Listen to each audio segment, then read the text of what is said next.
Hey everyone, we're going to be starting in just a few moments, about 3 minutes.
Green, it's good. If it's green, you can talk. But let me just turn.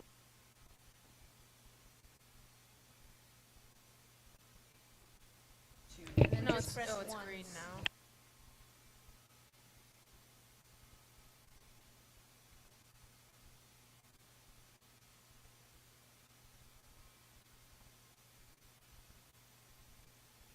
There we go.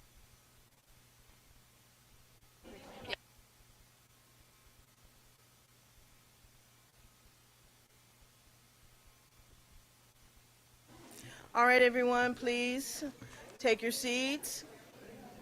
We're going to get started.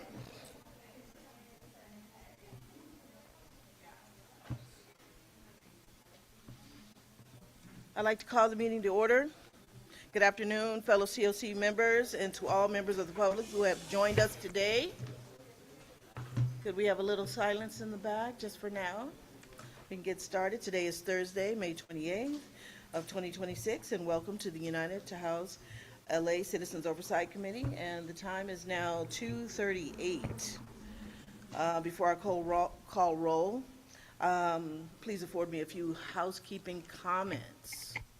One, for their speaker cards, for any of you that wish to make a public comment, if you haven't already done so, please take a speaker card, fill it out, and give it to one of our LAHD staff members. Is there anyone in particular right now that's collecting cards? There you go. And if you are joining our meeting virtually, and you would like to make a public comment, please refer to the instructions on the agenda on how to place yourself in the virtual queue. As far as speaker times, as always, we welcome and encourage public comment, as your voice is vital and it helps us shape what we're trying to do here today. And we would like everyone to be heard, but however, to ensure that the committee has ample time to vet everything on our agenda today, we ask that if the members of any groups or organizations are going to be repeating the same message, please consider one or two folks to communicate that message and other points. We want and need to hear from you, but we also want to move forward. We have a very packed agenda today and some folks that really want to participate. Also, your speaking time will be limited to 2 minutes per speaker. And if you need translation, we will be using simultaneous translation interpretation to prevent interruptions to the speaker. If anyone in the audience needs or requires a Spanish language interpretation or headset, please get one from our LAUSD staff. The gentleman with the headsets? Who has headsets this evening? All right. Good deal. And for those of you on Zoom that require interpretation, please use the globe shaped at the bottom of the screen, the interpretation button, and select the language. Also, for example, if you have a Spanish language interpretation channel and there is a public comment in Spanish, you will want to take and switch to main audio just to hear the Spanish and vice versa. And with this, I would like to take and turn it over to our city attorney, Michael, to call roll, please. Thank you, Madam Chair. Madam Chair Jones. Here. Vice Chair Espinosa Coulter. Committee Member Abarca. Committee Member Ascora. Committee Member Barragan. Committee Member Saya. Committee Member Holland. Committee Member Knight. Present. Committee Member Lutz. Committee Member Morales. Committee Member Nishimoto. Oh. All right. Committee Member Reed. Committee Member Romero. Here. Committee Member Rout. Committee Member Williams. Here. You have quorum, Madam Chair. Thank you so much. I appreciate that. And now we'll take and close item number 2, move on to item number 3, which is public comment. Speakers, you're allowed 1 minute on any specific item and 1 minute for general public comment, which can equal to 2 minutes. Again, in-person public comments. We'll start with that.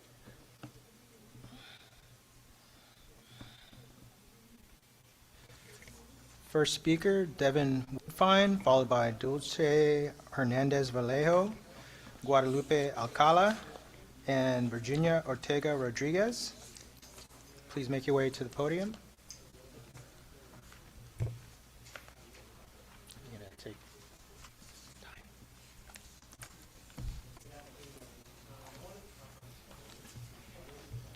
Oh, your mic? Can you hear me now? Yes. Okay, good afternoon. I wanted to talk on 2 things. One was the Brown Act. You guys have a lot of ad hoc committee meetings, and for like well over a year, they've been private and have not been available to the public. On your website, there's no agenda, there's no notice of who's attending and what's been said or done. And, you know, that needs to be disclosed to the public. We have a right to know what goes on in those and have a record of it. I will eventually send a cure and correct letter in regards to that, but I at least wanted to officially put that on the record that when you guys have certain meetings, and it's including you and your staff, we have a right to attend and give public comment to that.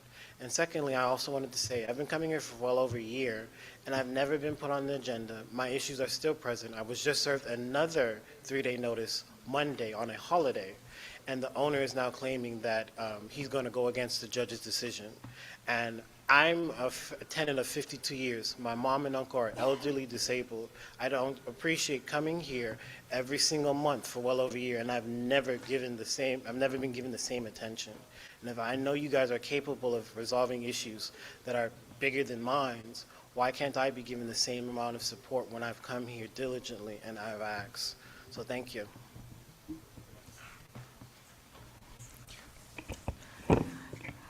Sí, buenas tardes. Mi nombre es Dulce Hernández. Good afternoon. My name is Dulce Hernandez. Yo vengo de ACLA, Jordan Down. I come from Acla, Jordan Downs. Vengo para que apoyen la nueva reurbanización de los proyectos. I come for you to support the new redevelopment in the projects. Eso, gracias. That's all. Thank you. Buenas tardes a todos. Good afternoon, everybody. Mi nombre es Virginia Ortega My name is Virginia Ortega, y vengo de Jordan Down. and I come from Jordan Downs. Y estoy aquí para apoyar And I'm here to support a ACLA, Acla porque las nuevas viviendas que renovaron en Jordan Down, because the new apartments in Jordan Downs that they renewed, ellos empezaron con pláticas en las yardas para la comunidad. they started giving like talks to the community in the yard Sobre la reurbanización de Jordan Down. about the redevelopment in Jordan Downs. Ellos tuvieron un impacto muy grande And they had a big impact en decirnos todo el procedimiento que iba a pasar. in telling us about all the procedure that was going to happen. Ellos nos respetaron nuestra renta They respected our rents, y sobre todo el impacto que tuvo and most of all, the impact that it had de estas viviendas nuevas on these new living quarters de nuestra in our comunidad community de Watts in Watts. ha sido de un beneficio muy grande para todos, It has been a great benefit for everybody sobre todo porque ha bajado el índice de violencia because the violence rate went down a lot. y ha traído muchas nuevas oportunidades tanto para jóvenes como para niños. And it brought a lot of new opportunities for the youth and for the kids. Y por eso estoy aquí, para que apoyen la nueva reurbanización de las otras viviendas públicas. That's why I'm here, for you to support the other redevelopments in the other public housing places. Muchas gracias y que tengan un buen día. Thank you very much and have a nice day. Thank you, Speaker. Guadalupe Alcala, Liliana Rodriguez, Rochelle Dodson. Sí, hola, buenas tardes. Mi nombre es Liliana Rodríguez. Hello, good afternoon. My name is Liliana Rodriguez. Yo estoy aquí en representación para apoyar ACLA. I'm Yo here representing and to support ACLA. vengo de Jordan Down. I come from Jordan Downs. Yo estoy feliz y contenta por las construcciones, los nuevos, cómo han transformado los edificios. I am happy and excited about the way they have redeveloped the buildings. Mi familia y yo, mis hijos, estamos muy contentos My family and my kids, we are very happy porque ellos respetaron nuestras opiniones. because they respected our opinions. La amplitud, lo que está más grande, está más grande nuestro hogar. Our home is bigger. Entonces estoy muy contenta y muy feliz y yo quiero pedirles, por favor, en voz de mi Señor, que nos ayuden y nos sigan apoyando. I'm very happy and excited, and I want to ask you from my Lord too, that you keep on supporting us and helping us. Porque sobre todo yo estoy muy contenta porque la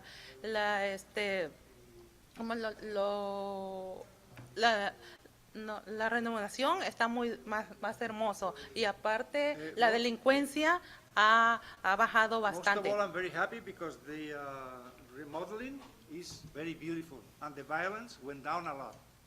Gracias. Que Thank tengan you, buenas tardes. and good afternoon. Buenas Good tardes, afternoon. mi nombre es Guadalupe Alcalá. My name is Guadalupe Alcalá.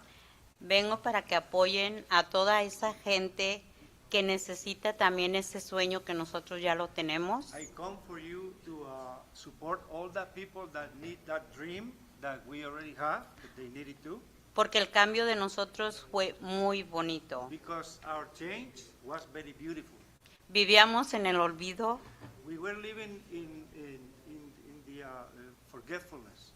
había nuestras familias, no nos visitaban porque pues decían que era malo, que Our family members wouldn't come to visit us because they said it was a bad place, éramos familias guero. that we were the ghetto family. Pero nosotros nos sentíamos orgullosos porque aunque seamos pobres vivíamos ahí, ¿verdad? But we were proud of ourselves because even though we were poor, we lived there. Cuando entró la nueva reurbanización, todos pensábamos que no se iba a hacer ese sueño, When the remodeling came in, we all thought that that dream was not going to come about. Es un cambio tan bonito que vemos nuestras paredes diferentes, It's such a beautiful change that Ya we no see hay- our walls are different. ya no hay pulilla, no There hay are no animales moths. afuera, There are not animals outside. todo es nuevo. Everything is new. Y gracias a ustedes que nosotros queremos que apoyen también a esas familias que quieren cambiar su vida. And thanks to you, and we want you to support those families who want to change their lives too. Nosotros seguimos pagando lo mismo, We're still paying the same. no porque cambió sección 8, es sección 8, pero es lo mismo. No because Section 8 changed, because Section 8 is the same. Ahora tenemos trabajadores que nos ayudan a llenar nuestros propios papeles. Now we have workers that help us fill out our own paperwork. El cambio de nuestros adolescentes y ahora sí van sus amistades a They visitarlos. change with our youth, the teenagers. Now their friends go to visit them.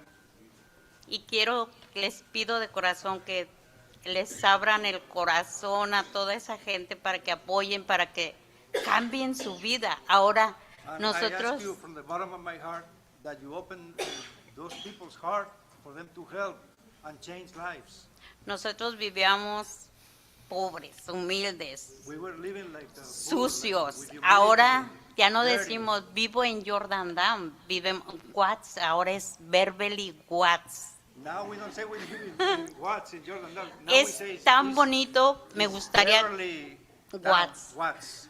me gustaría que fueran a ver. Hay gente que ha ido de muchas partes y se queda impresionada en I'd ver like todo you to go ese and see, cambio. 'cause many Ujú. people went for different places and they are impressed with the place.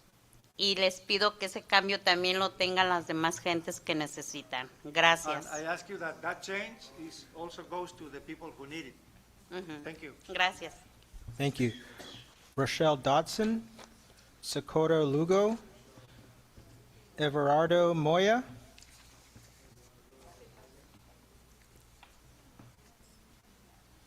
Buenas tardes, Good mi afternoon. nombre es Socorro Lugo My name is Socorro Lugo, y vengo de William Mead, soy representante del RAC.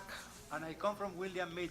I am a RAC representative, Entonces estoy orgullosa de servir a la comunidad and I'm proud to serve the community. y hemos tenido juntas respecto a que se van a hacer nuevos proyectos allí en William Mead. And we have Es- had meetings that new projects are going to take place there in William Mead. Estamos de acuerdo porque vamos a vivir dignamente todas las familias. We agree because we're going to live with dignity, all of the families. Además, van a haber muchos proyectos allí. Ahorita tenemos Altamed, va a haber parques. Besides, Se- there are going to be a lot of projects there. Now we have Altamed, there's going to be parks. Tenemos de citizens, ay, perdón. Sí, tenemos a las personas mayores que las atendemos cada semana los jueves We have the senior citizens that Jugan- we take care every Thursday, jugando lotería. playing lottery. Entonces creo que cuando sean los nuevos proyectos vamos a estar más mejor. Además, I think that when the new projects are there, we're going to be a lot better. Además, se nos ha estado haciendo juntas seguido a JACLA We have been having meetings very often with HACLA, y nos han dicho que nos van a respetar a nuestras rentas de acuerdo a nuestros income. and they told us that they're going to respect our rent according to the income. Además, nos están dando la opción si queremos que nos reubiquen a otro lado o queremos esperar allí en cuanto hagan el primer edificio. And they gave us the option that if we want to move somewhere else in the meantime when they are doing the new building, or we can wait there also. Para que allí, si queremos salir o no, en cuanto hagan el primer edificio, nos pueden mover allí mismo y no tenemos que salir fuera. Gracias. When they do the new building, we can stay there and we don't have to get out. Thank you. thank you. Rochelle Dodson, Everardo Moya, and Helmila Velázquez. Español. Buenas tardes, Good afternoon. mi nombre es Everardo Moya, My name is Everardo Moya. soy Community Coach de William Mead I am community coach in William Mead, y estoy orgulloso de vivir allí en William Mead desde hace muchos años, and I'm proud Pero- to live there in William Mead for many years. mas sin embargo tengo el deseo de vivir en un lugar más moderno, más nuevo, Nevertheless, I con have más the cosas. desire of living in a new place, a more modern place with more things. También hemos agarrado mucha información de parte de JACLA, And we have gotten a lot of information from HACLA de todo lo que va a pasar, of everything that is going to take place. y estoy conforme con todo lo que han dicho y además And I agree with everything that has been said. estoy esperando con ansias poderme mover a un edificio nuevo. And I'm waiting anxiously to move into a new building. Como muchos residentes se han comunicado conmigo diciendo lo mismo. Many residents, they communicated to me that they feel the same. Y nomás quieren saber cuándo va a empezar. They just want to know when it's going to start. Thank you. Thank Gracias. you. Gracias.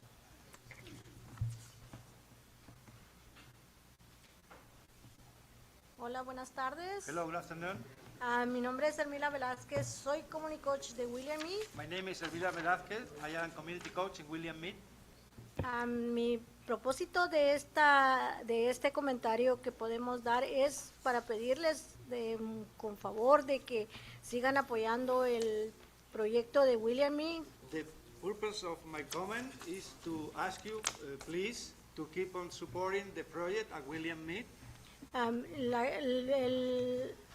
HACLA nos ha cumplido todo lo que nos ha prometido. Ha habido juntas para la reurbanización. HACLA has complied with everything that they told us, and there have been meetings for the redevelopment. Y nosotros como líderes del William Mead tenemos la responsabilidad de We as leaders in William Mead, we have the responsibility comunicarles a los residentes que tengan confianza en que todo se va a cumplir. of the responsibility of communicating to the residents that to be trusting, because everything is going to take place. Y queremos pedirles de favor que sigan apoyando, que sigan dando el support a HACLA And we want to ask you to please keep on supporting ACLA para que nosotros podamos vivir en un lugar limpio. for us to be able to live in a clean place. Y tenemos ese sueño de que tal vez nosotros no lo alcancemos a ver, pero nuestros hijos And we have that lo dream puedan ver. that maybe we are not going to get to see it, but our kids, maybe they're going to be able to see it. Ok, y muchas gracias, y ese es mi comentario. Thank you very much, and that's my comment. Ok, gracias. Thank you. Thank you. Elizabeth Escarcega, Estela Castro,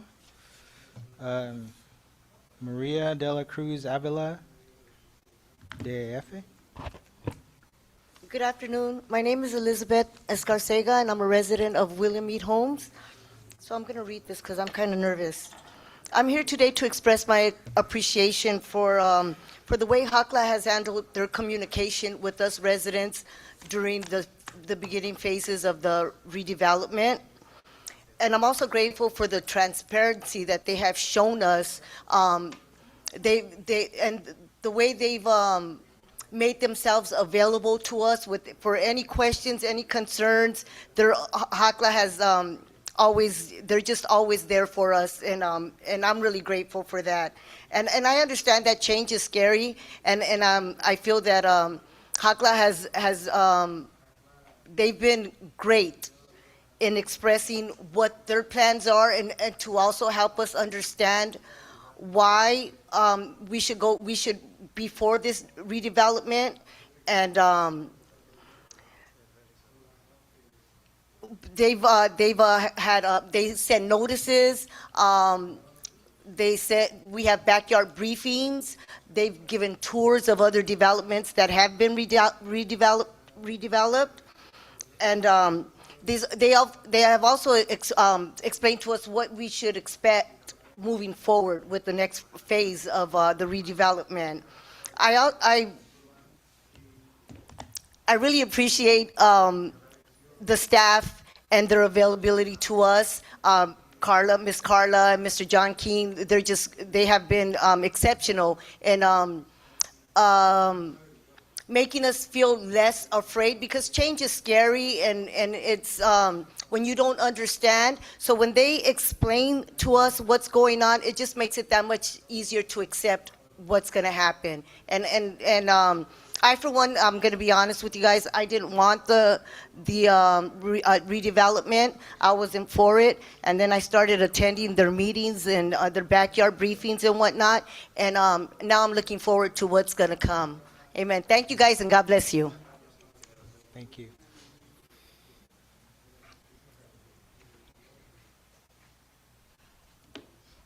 Buenas tardes. Mi nombre es Estela Castro, vengo de Rose Hill. My name is Estela Castro, and I come from Rose Hills. Estoy muy contenta por los edificios que estamos estrenando nosotros. I'm very happy Y because están of the muy new bonitos. buildings, 'cause they are very Tenemos beautiful. todo. We Y have gracias a ACLA. And thanks to sí, HACLA. sí. Y también es necesario apoyar a ACLA And para also it's porque hay necessary to muchas support sí, ACLA. porque hay muchas familias que están esperando. Because there are many families that are waiting. Y así es que yo, para mí, estoy feliz donde vivo. And for me, Sí. I'm happy where I live now. Hacen reuniones, jugamos lotería, We have meetings, está- we play lotto, pasamos bien, lo llevamos we bien have a con good las time, personas. we get along with the people. Sí, estoy feliz. I'm happy. Gracias. Thank you.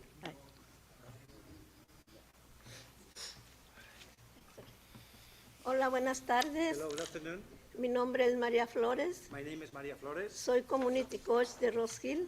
I am a community coach at Rose Hills. Yo soy una de las personas que fue reubicada a Ramona Garden. I am one of the people who were relocated to Ramona Gardens. Sí, ACLA nos dio la oportunidad de quedarnos en ACLA o teníamos la opción de regresar a Rose Hill. ACLA gave us the opportunity to remain in ACLA or go back to Rose Hill. Gracias al señor King, a Kimberly, que siempre nos han apoyado con sus juntas, Thanks to Mr. King and Kimberly, who Por always poner- supported us por- with the meetings, por ponernos al corriente de todo lo que está pasando al día. to keep us up to date with whatever is happening day by day. Nosotros vivimos la primera fase, We lived through the first phase. ahorita ya están en la segunda fase. Now they are in the second phase. Gracias a todo el apoyo que tienen de ACLA Thanks for all the support and the y support les, from ACLA. les seguimos pidiendo el apoyo de ustedes para que ACLA pueda continuar construyendo más And apartamentos. we're asking for your support for ACLA so ACLA can continue building more buildings. Estamos contentos porque nos respetaron el 30% de la renta We are happy because they respected the 30% of the rent. y todo lo que nos prometieron lo hicieron bien. And all of the things they promised, they did it right. Y es por eso que estamos aquí And that's why we're here, apoyando a la comunidad supporting the community, para que nos sigan apoyando ustedes for you to keep on con sus supporting fondos, also us with your funds. porque hasta ahorita estamos viviendo muy cómodamente. Because till now we're living very comfortably. Los apartamentos quedaron muy bonitos The apartments ended up being very beautiful, y estamos viviendo más dignamente and we are living with more dignity. gracias al apoyo que tenemos para ACLA. Thanks to the support for ACLA. Están invitados para cualquiera que quiera ir a ver los apartamentos, ahí los esperamos. You are invited for anyone who wants to see the apartments. We wait for you there. Roski los invita para que vayan a conocer los nuevos apartamentos, Rose Hill is inviting you for you to go and see the new apartments. para que se animen a seguir apoyando a ACLA. For you to get more prone to supporting ACLA. Muchas gracias por todo. Thank you for everything. Thank you. Next speaker is Christina Gonzalez, Myra or Maria Gonzalez, Mathis Chiro,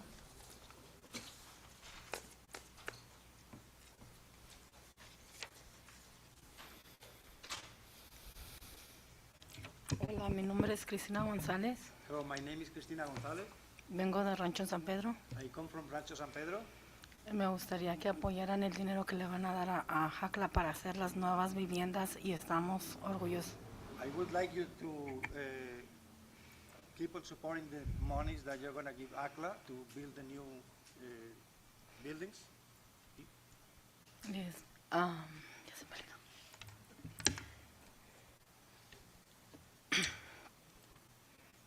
Y pues quisiera que apoyaran. And I just would like you to support them. Estamos contentos. We are with you. Thank you. Thank you. Hello, good afternoon. My name is Myra Gonzalez. I am from Rancho San Pedro. I am a community coach and I'm also a RAC member.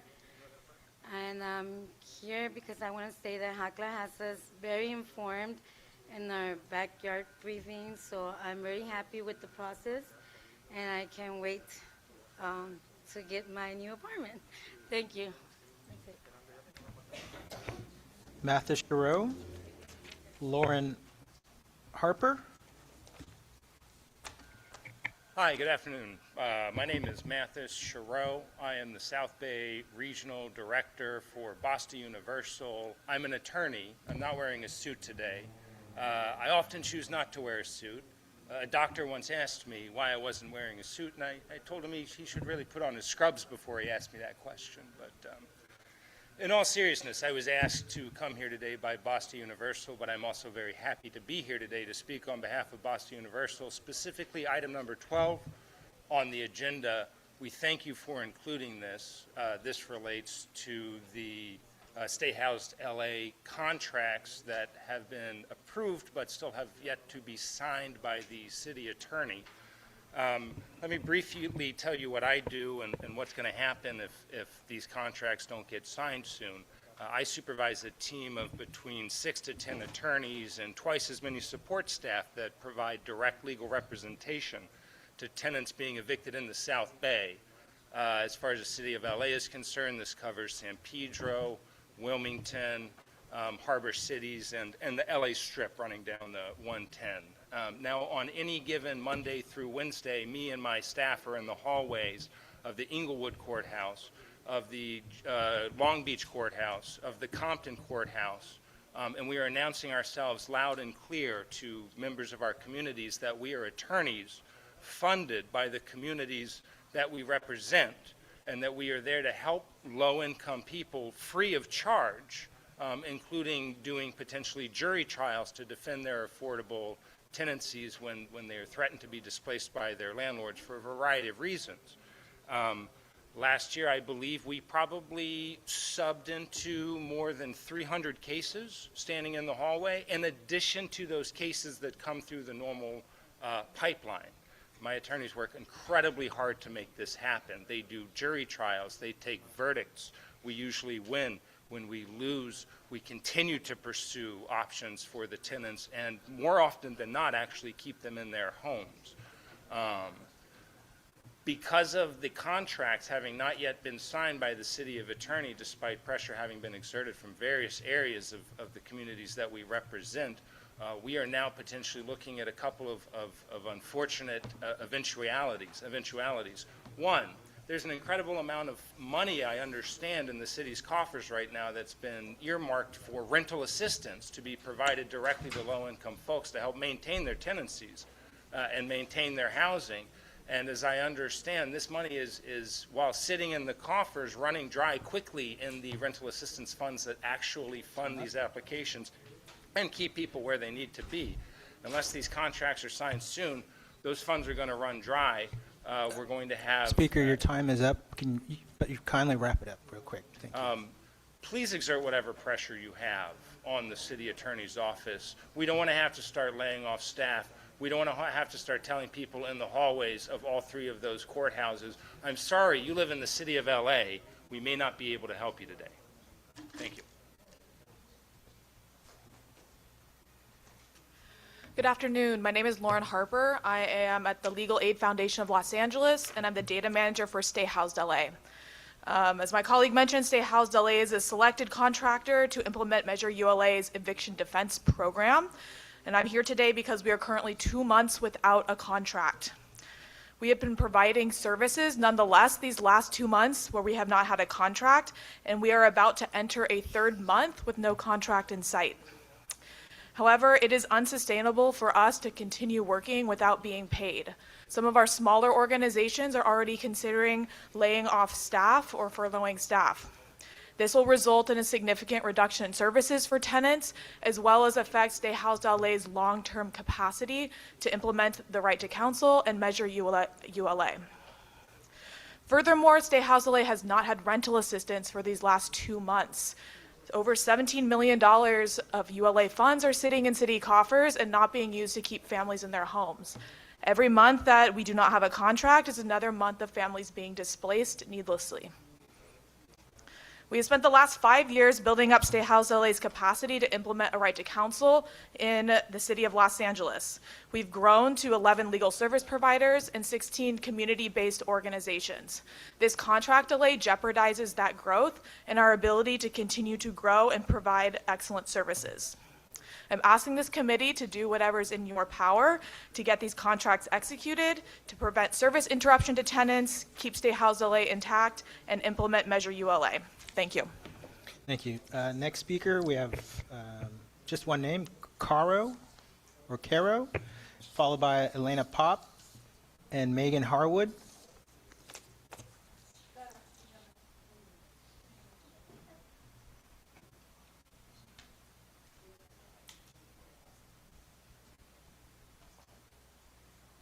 Buenas tardes. Good afternoon. Mi nombre es Carolina. My name is Carolina. Soy miembro del sindicato de inquilinos de ACE y soy un inquilino. I am a member of the Union of Tenants. LA Tenants Union. LA Tenants Union, okay. Y estoy aquí para pedirles de que sigan dándole a fundación a EDN. And I am here to ask you to keep on giving foundation to ADN? EDN. EDN, okay.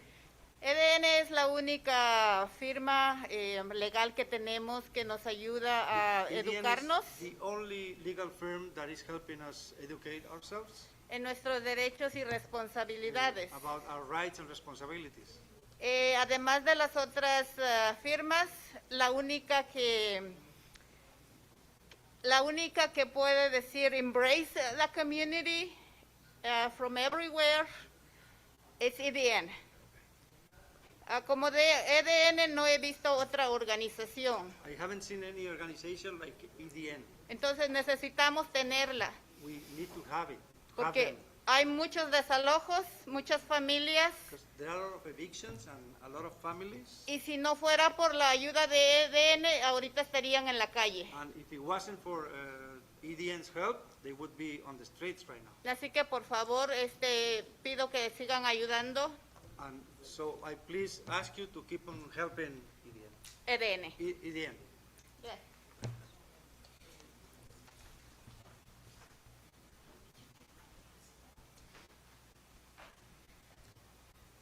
I have 2 minutes, 3 minutes? 2 minutes. Good afternoon. My name is Elena Pop, and I am the Executive Director of EDN, and we are a proud member of the Stay Housed LA Coalition.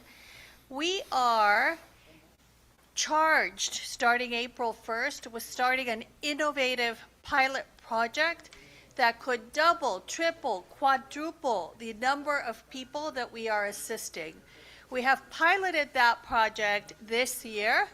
We are the third line on that sheet. You'll see that we surpassed our deliverables by 184% and helped thousands of people. That's 798 limited scope figure. It represents dozens of hours per case, getting people trial ready so that we can step in at the last minute and do the trials. We're stepping in at the last minute in 98% of the cases that make it through our 10 of 18 steps to victory. It's an empowerment program. We do not turn anyone away. Actually, let me correct myself. We did not turn anyone away until Tuesday of this week. On Friday, we made a decision that we cannot continue opening cases if we do not have a contract. We are still enrolling people in the education program, but we are no longer retaining full scope cases and will not retain full scope cases until we have a contract. We can't continue incurring expense without a contract, and if we don't have a contract by June 15th, we will be forced to furlough staff. Most of our funds come from the city, and therefore most of our staff will be furloughed. The second box is what we did in April with projections for the year. We did implement this program for April and May, and you will see that we have the potential for doubling what the entire coalition does if this project can be supported. But we need a contract. We also need a little bit more money than has been allocated in order to do all of that, but we need a contract. The coalition has made great strides towards closing the access to justice gap.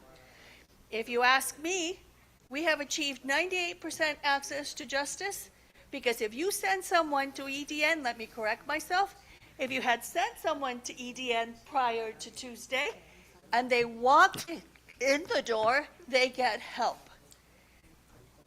They get help with a 96% success rate. This entire coalition is a program that needs to be supported. The innovative pilot, at its very, very young stages, really needs a contract, and it needs a contract now. Pressure needs to be put on the city attorney, on the city council, to get us an approved contract. Thank you. Thank you. Megan Harwood, and I know I've called this name a couple times. I'll call it one last time. Rochelle Dodson. Megan Harwood, Rochelle Dodson.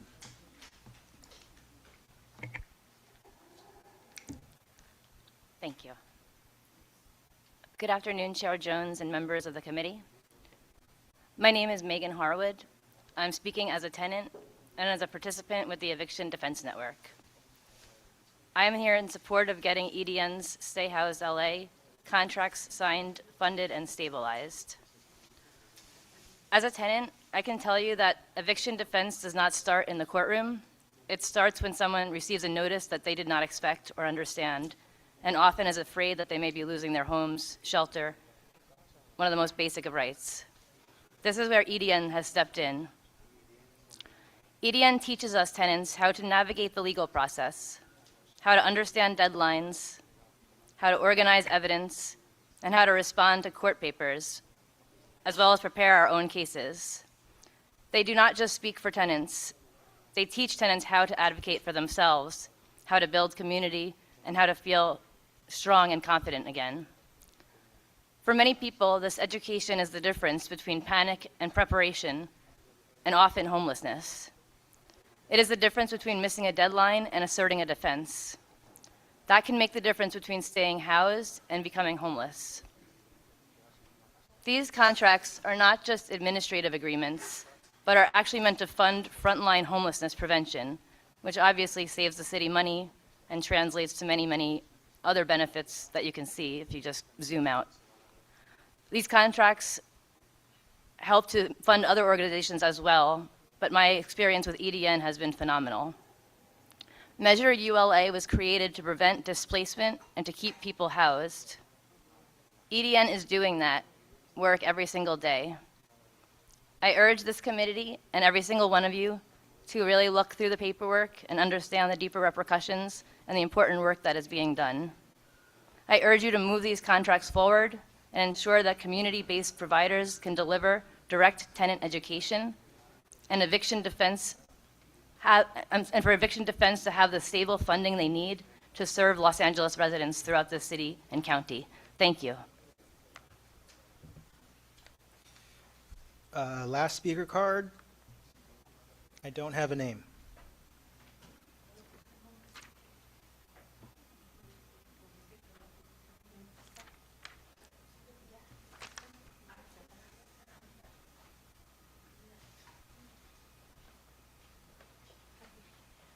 Buenas tardes a todos. Mi nombre es Beatriz Méndez Vargas y vivo en Rancho San Pedro. My name is Beatriz Méndez Vargas, and I live in Rancho San Pedro. Yo vengo a hablar por nuestra comunidad. Soy community coach. I come to speak for our community. I am a community coach. Estamos, HACLA nos ha informado sobre todo el proceso que ha hecho durante el proceso de la rehabilitación que está pasando ahorita en Rancho San Pedro y queremos que pase todos los residentes. HACLA has informed us about all of the redevelopment that is happening in all over Rancho San Pedro now, and all of the residents want it to happen. Los apartamentos en los que estamos están ya muy deteriorados. The apartments that we are in right now, they are very deteriorated. Necesitamos una mejoría para nuestra comunidad y aparte para implementar más vivienda pública para nuestra gente. We need an improvement for our community and more implementation of more like Más vivienda pública. public housing. Yo le doy las gracias a HACLA por darme un hogar para mi familia. Fui madre soltera de 7 hijos. I thank ACLA for giving me a place to live for me and my kids. I am a single mom with 7 kids. Y le doy las gracias intensamente que me haya recibido ahí y les pido por favor que apoyen a HACLA con este proceso de rehabilitación de Rancho San Pedro. I thank them very much to have given me this opportunity, and I ask you to support HACLA with this project, please. Y a Jenny, que siempre nos ha mantenido informados sobre todo el proceso. Los conocemos bien a todos porque siempre han estado ahí con nosotros apoyándonos. Jenny, because she has always informed us of the whole process, and all of them because they have always been with us throughout all the process. Les agradezco, gracias. And I thank you, thank you. Con permiso. That concludes the in-person comments. Do we have any in the queue? First speaker online. Yes. First virtual speaker, Halisa with EDN. Halisa? Hi, thank you. My name is Halisa. I'm a resident of the San Fernando Valley in the city of Los Angeles, and I am a longtime student of Eviction Defense Network's Tenant Empowerment Program. Eviction Defense Network has represented me, full scope representation. I'm an elderly, disabled, bedridden, blind, very disabled person, and I'm supporting my adult, dependent, disabled son on a very, very low income, one check, that's it. And we scrape by. And this is me trying to protect the roof over our heads by going to all the webinars and watching all the videos and listening to all the help and getting the help from Eviction Defense Network and a couple times from BASTA. I heard the BASTA attorney, and relying upon that to keep a roof over our heads and to remain with a home instead of being out on the sidewalk.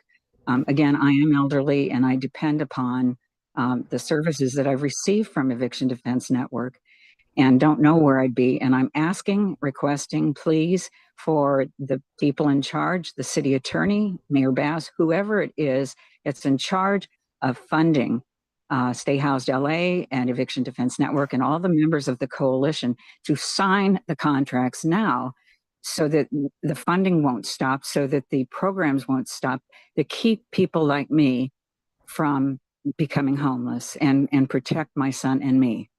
Thank you very much. Thank you. Next speaker online, Cynthia Gonzalez. Cynthia Gonzalez, can you unmute, please? Hi, yes. Can you all hear me? Yes. Thank you so much. Wanted to take some time to appreciate everyone that's here, all the board members for being able to agendize the item number 12 regarding our State House LA contracts. My name is Cynthia Gonzalez. I am a program manager for State House LA, part of Eastside Leads, a coalition out here in the East Side, representing CD14 and SD1. And wanted to, I think like everyone has mentioned here, the importance of continuing to support us in advocating for our contracts. Everybody has made amazing points as to why this is so important. What does this mean, right, for not just program managers, attorneys, organizers that are doing this work, but also for the tenants that will not be able to have the services that they need when it comes to evictions, when it comes to support. And this is also, for a lot of tenants that come to the program that are looking not just for, eviction support, but are looking to get more information about harassment, habitability issues that are happening. As you all know, this is beyond urgent, and we've reached a point that if we do not move forward with having contracts, this really will jeopardize the amount of work that we've been doing here in Los Angeles to prevent houselessness. And so we really want to urge this committee to support us in ensuring we can do anything possible to move this forward. Like we said, we have not have any signed contracts for the past 2 months. We've been working without them. And, a lot of organizations are considering laying off staff. Fewer tenants are receiving support. And so we really want to ensure that we can get some support from you all. I want to make, the last really point is that we also have a rental assistance that has not moved forward. We have not had rental assistance for the past 2 months, even though 17 million sits in the city accounts. And so we really want to make sure, again, that we drive that point forward, the urgency behind this. This looks like a lot of Angelinos in the city not being able to get the support and increasing the numbers of, houseless individuals and families that really do necessarily need that more than ever. So please, I urge you all to take into consideration and support us in getting these contracts through. Thank you.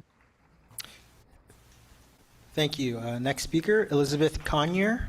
Elizabeth Conyer, please unmute.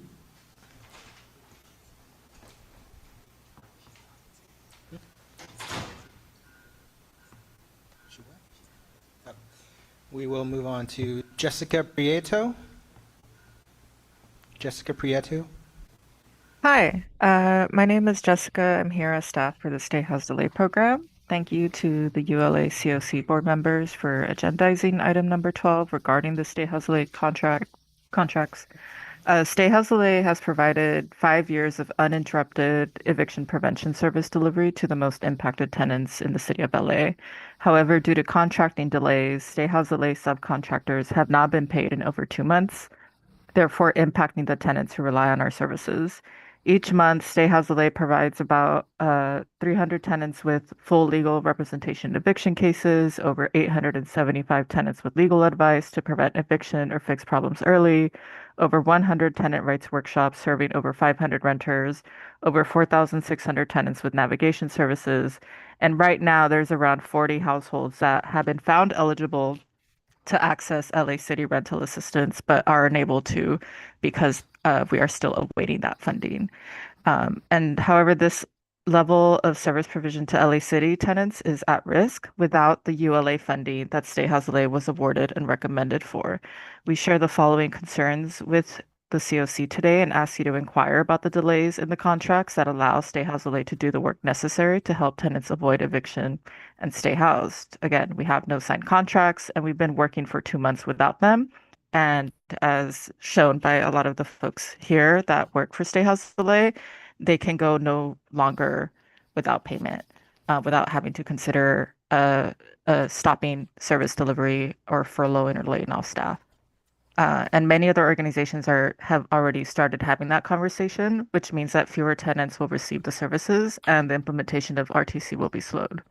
The longer this goes on, the more likely organizations will have to leave the Stay House LA City contract altogether, which impacts, again, service delivery across all council districts. Again, we've had no rental assistance for 2 months, even though 17 million sits in the city accounts. This means tenants whose housing could have been saved were instead displaced. We've already had to delay workshops that have been planned in partnership with council districts, and we've already started to limit or it's already starting to impact a lot of the language access ingrained into our website, and making certain languages not accessible to city residents because those services were originally funded by LA City contracts. So please support this moment with the urgency it deserves. Thank you. Thank you. Next speaker, Barbara Schultz. Barbara Schultz. Yes, hi, my name is Barbara Schultz. I'm the Director of Housing Justice at Legal Aid Foundation of Los Angeles. As you're all probably aware, over a year ago, Council and the Mayor approved a 5-year contract for Stay House Delay. The city attorney refused to approve it, saying there had to be an RFP. We happily competed in the RFP, but we asked for a 1-year contract so that this process could be completed without service interruption. Instead, we were given only a few months at a time, with the contract terminating in March. We jumped through all the hoops, won the various RFPs, and yet here we are, 2 months without a contract. In good faith, we have continued all services, except, as you've heard, we've had no rental assistance. While $17 million sits in the city coffers, while our clients, who likely could have stayed in their homes with rental assistance, are at risk of being displaced. And now, as you've also heard, some of our smaller partners are unable to continue with no contract and no payment, and they are laying off or furloughing staff. We cannot implement the right to counsel ordinance without contracts and without payment. Tenants and Stay Housed LA staff will be the ones who suffer, while the money, which cannot be used for anything else but these services, sit in the city bank account. We ask that you do whatever you can to get the contracts finalized and executed so we can continue all the great work Stay Housed LA has accomplished and ensure that tenants have an actual right to counsel. Thank you. Thank you. Next speaker, Lena Sullivan. Lena Sullivan, please unmute.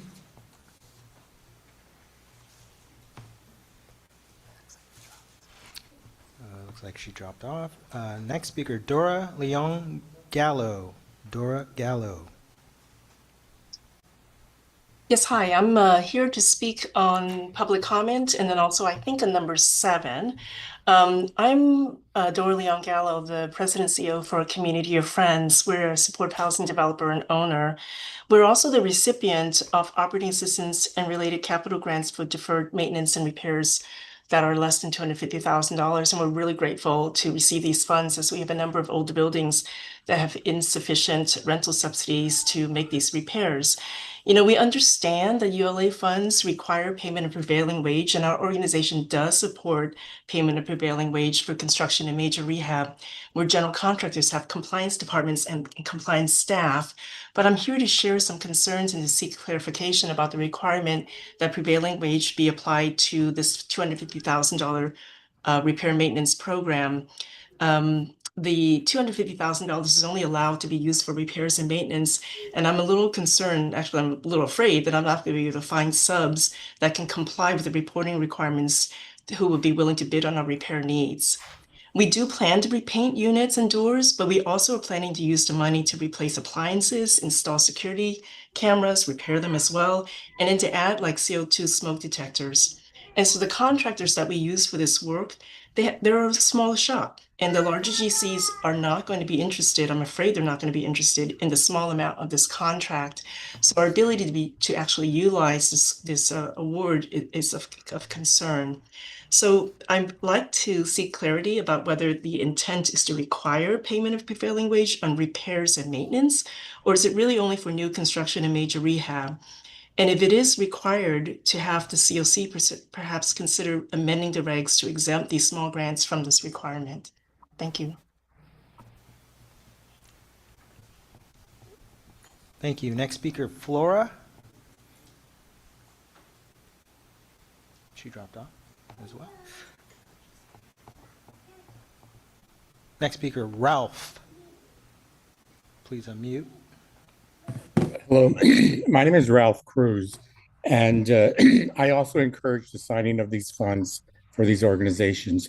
I started my experience with unlawful detainers at Eviction Defense Network, where I was immensely helped, and I wouldn't be housed right now if it wasn't for them. My landlord started harassing me with 60-day notices about 4 years ago, which eventually led to an eviction 2 years later, which was dismissed. And it was based on false allegations. And since then, the harassment has continued, extreme harassment. And to this day, it's continued. And so these funds for these organizations are very important. And without the assistance from Eviction Defense Network, I would not be housed right now because I did not live in a zip code that would get funds for an attorney. And I'm also disabled. And so again, I'm in the process of, there's a possible eviction coming up again. And it's necessary to make these funds available and to assist people because it's just not getting help. And it's the end of the road here and assistance is needed. And I appreciate it all very much. Thank you. Thank you. I understand Flora is back on. Or FL. We show your hand raised. Flora, FL, Florida. Going once. Going twice. Sorry.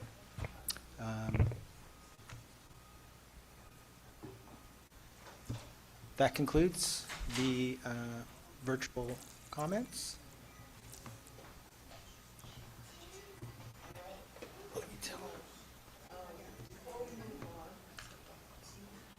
Before we move on, I just wanted to say, thank you to all the folks that came out and are online regarding your personal comments. Your voices are important. We appreciate it. I've been where you are. We want to hear you. And I know the cost to get here, the courage it takes to speak and tell your truth. So thank you again. With that, I'd like to take and rearrange the agenda just a little bit. Next up was number 4, which is my report, but I'd like to skip to agenda item number 12. So let's do that. Is there any issues?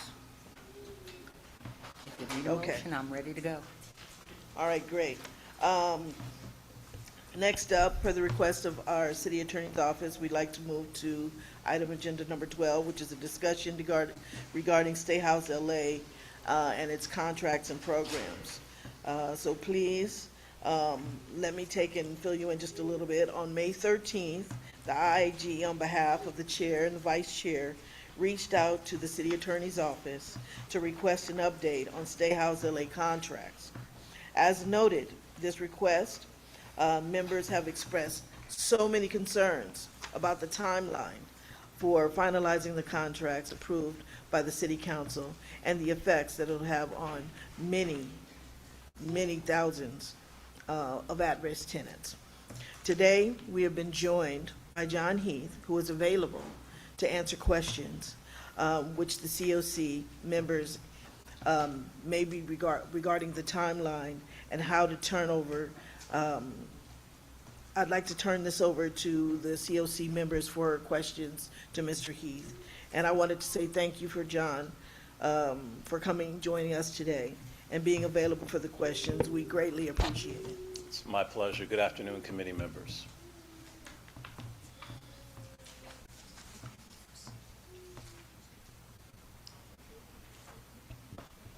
This is John Heath. Would you like to give a brief introduction on what you do at the City Attorney's Office? Sure, thank you. Good afternoon, committee. I'm John Heath with the LA City Attorney's Office. It's a pleasure to be here with all of you and our fellow citizens to answer your questions, and let me just reaffirm what you already know, which is our office and the city is absolutely committed to making sure that the aid and support that's so critical to our neighbors that need it get out. But we also, as the city's attorney, are charged with making sure that we review the contracts, review a whole lot of data that we got, and make sure that all these millions of dollars are spent according to the way the city council has directed. So I apologize in advance. There may be some questions that I cannot answer because I do represent the city, but whatever information I can share, I'm happy to do it. And I should say as well, as far as the timeline goes, I think we're pretty close, and I'm hopeful that we may be able to get this wrapped up next week. I should have more information soon, but that's my best outlook right now. Thank you, John. Sure. I'd like to entertain questions from the COC. Who's first? Oh, you have the floor. Okay. Member Knight. Thank you, Mr. Heath. I appreciate the information. I'm curious in regards to, as I'm a data wonk, have you all been tracking how many of the tenants have been, or renters, have been impacted by this contract being delayed? Have you all researched in regards to the data to see the direct harm and impact? No, ma'am. I have not, and I don't know that we have access to that data. Well, I can give you a hint in regards to my specific age group right now. We have 26% who are on the table for eviction. yet have 13% here in the city as seniors. That's a huge gap. Let's also turn it around in regards to what our current numbers of homelessness is. You see where I'm going with this? Let's turn it around again in regards to the equity piece that this city stands on. I have black and brown women head of households who are also incorporated in that large eviction number. We cannot sustain this. We can't sustain this on the homeless side. We can't sustain this in regards to the eviction. I'm going to spin this even further. I'll soon be another member of AARP. And so currently we're looking at 3.6 million US families who are formally being evicted. So again, people most harmed are the people with the fewest resources. That's where we are now. And so we don't want another public health crisis, because that is a contributor when your housing is unstable. Hi, Mr. Heath.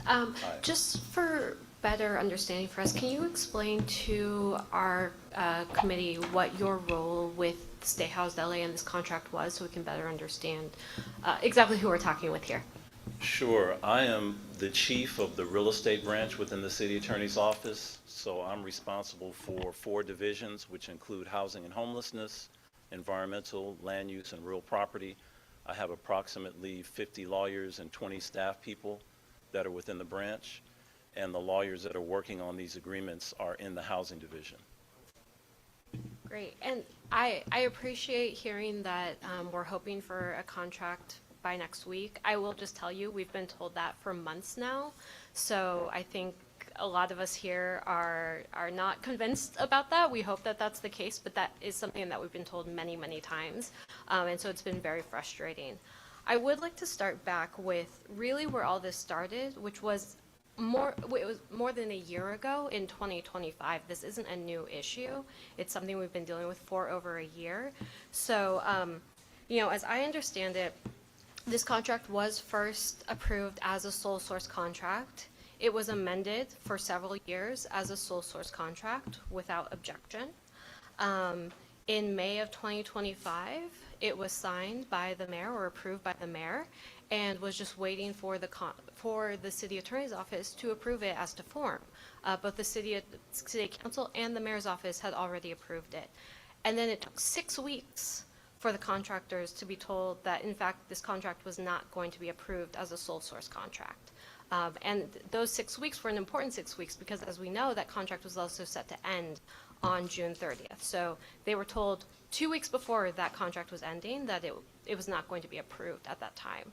So I would like to understand, I think a lot of us would like to understand, one, what was the source of the delay of taking 6 weeks to tell the contractors that the contract was not going to be renewed as it was expected. And I'd also like to understand what was the change that happened after, you know, several years of being approved as a sole source contract, that suddenly that was not permitted anymore as well. I think those would both be really helpful things for us to understand. As to your first question, I don't think our office is responsible for communicating with the contractor directly, so I don't know if I can give you an answer about what caused that delay. I will happily amend the question to, when did your office tell the housing department that the contract would not be approved? And unfortunately, that's one of those questions that I can't actually answer because I'm their attorney. I can't talk to anybody else about what I talked to my client about. So I apologize for that. And as to the second question? Your second question, could you repeat it? I'm sorry. I think we're all confused about why this needed to be done as an RFP rather than a sole source. Got it. Okay.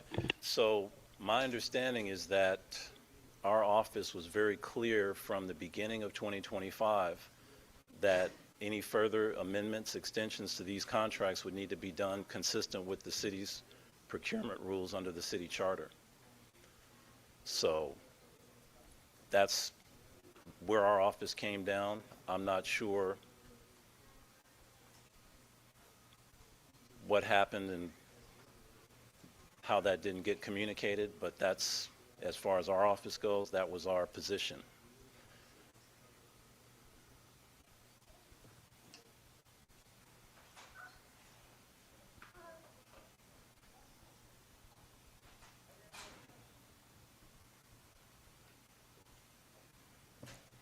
Hello, thank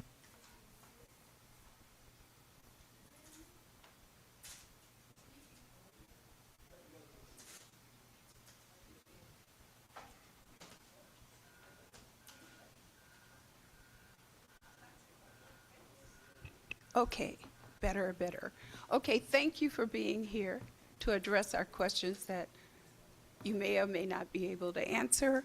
However, earlier, when identifying members of the population who would or have or potentially could be impacted, several populations were mentioned, but individuals with disabilities was not mentioned.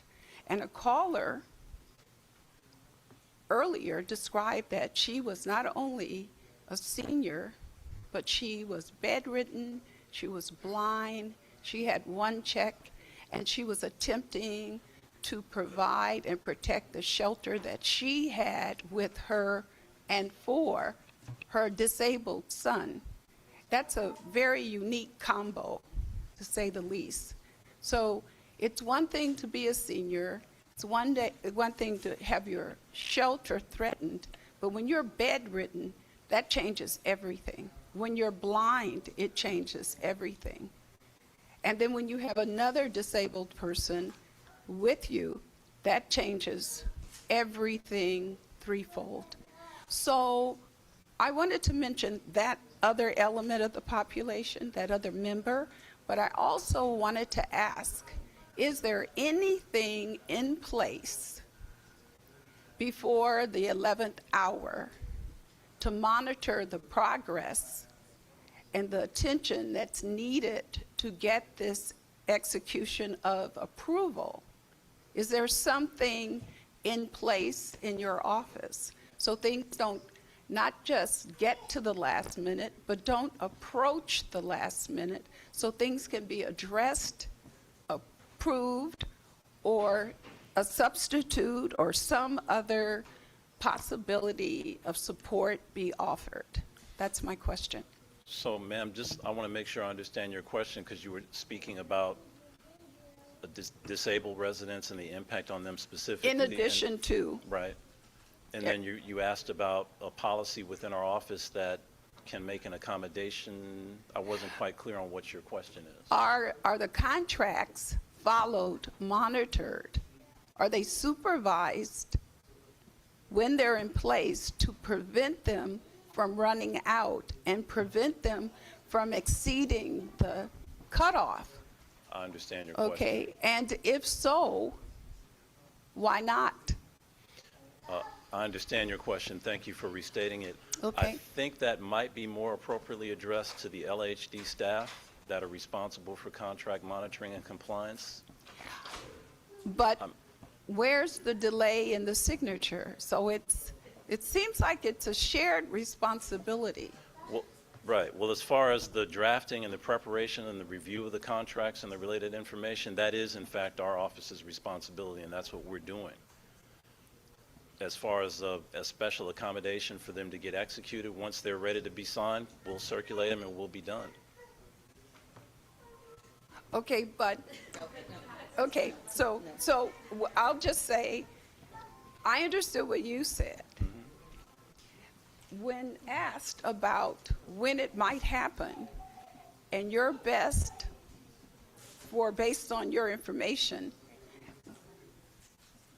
hopefully next week, possibly next week, when everything that has been said to express the urgency of foregoing further delay. I understand. And thank you for restating that. Let me restate my prior statement to say is my expectation that we will have this ready to go next week. Okay. That's a maybe? Well, you know, attorneys tend to equivocate, so I try not to be too absolute, but Okay. I'm making, and there are folks around this table who know me and know that I'm serious about my word. Okay. So I'm giving you my word that that is going to be my push to Okay. get this done. Okay, thank you. If that's helpful. Thank you.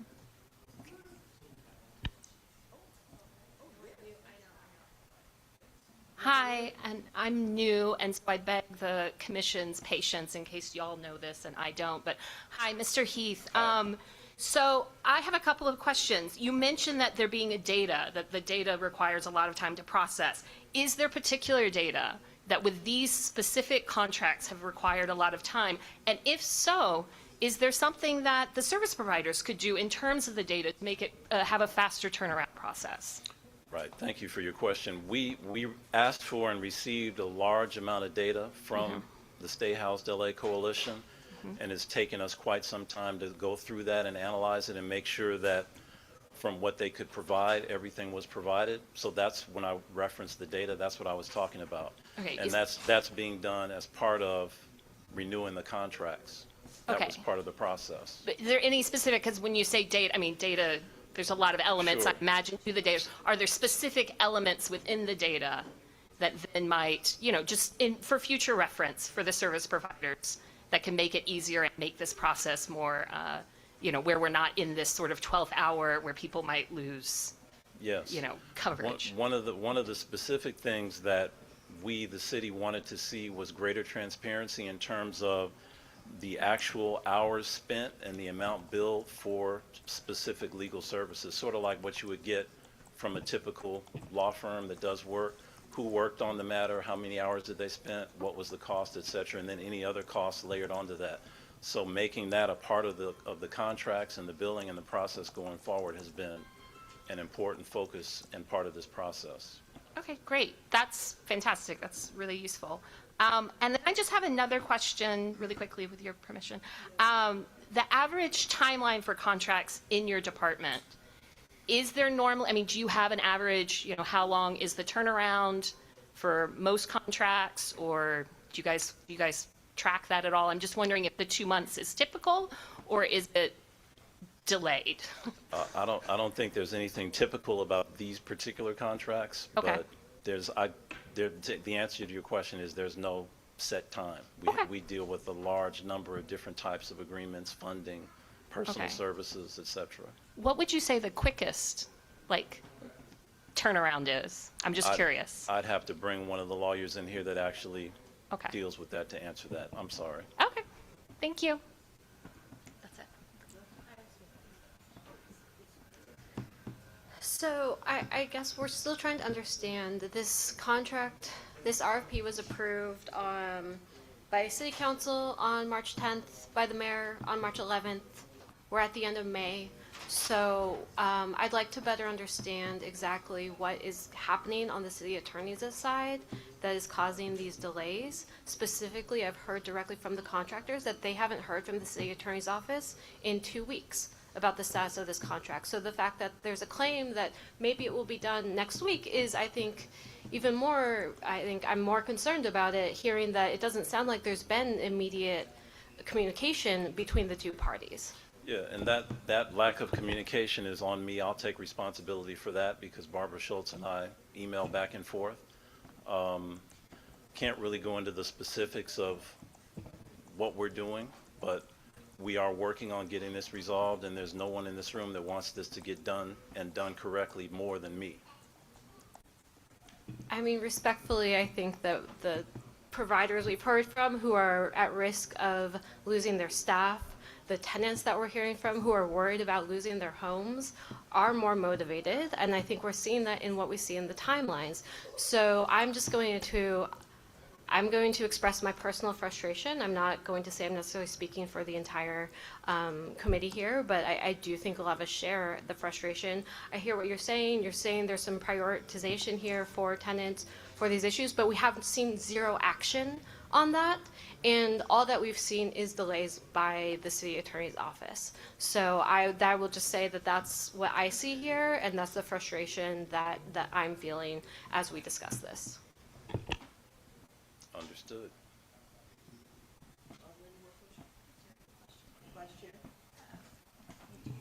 So I have a question. I know the city attorney's office, you're our attorney too. Collectively, you're our attorney too. So if our attorney wanted to ask your attorneys, about the process. In fact, I know your attorney very well. He's one of those folks in our housing division. Tell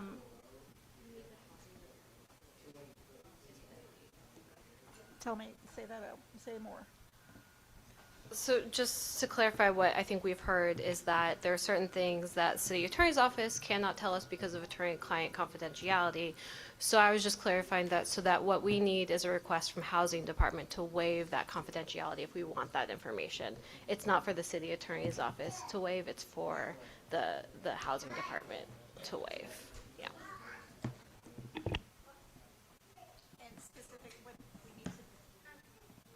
We would need to be specific about what we want waived. So for instance, if we wanted to have better articulated the process of reviewing the contracts, specifically the timeline from the mayor's office to now, LAHD would have to waive their confidentiality. I'm asking you that question. Specifically do we need to ask? What specifically does LAHD need to waive? I imagine that we're asking them to waive confidentiality around the process of getting the mayor's approval from the contract to today. My suggestion on that, if the committee wants access to privileged information, put that request in writing and give it to Mr. Custodio, and we will follow up. I guess I'm asking for,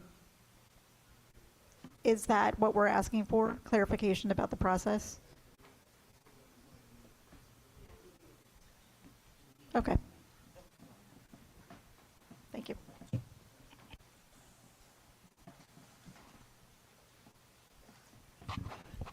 So, have we seen a specific timeline? I mean, I'm not sure if that's, I mean, is a timeline of what has gone on confidential? No, I think you can pretty much look at the other committee member mentioned the timeline and the sequence of events as far as the RFP and contracts from last year. That's public information. But a timeline between, let's say, from the mayor's approval to now, you know, for example, a request was made by LAHD for X data, was submitted to the contractors on X date. The contractor returned it 7 days later or whatever, or step by step. I'm sort of hearing that there's been delays in communication, but it's very hard from what I've heard so far to understand where responsibility for that delay lays. And if we don't need any waiver of confidentiality, I'm wondering if, for the sake of not waiting more weeks to see that information, whether we can get provided today any more of those step-by-step details over the last 2 months. If it is possible to ask members of the public who were here speaking on that to respond to that question, I would also invite that kind of response from them.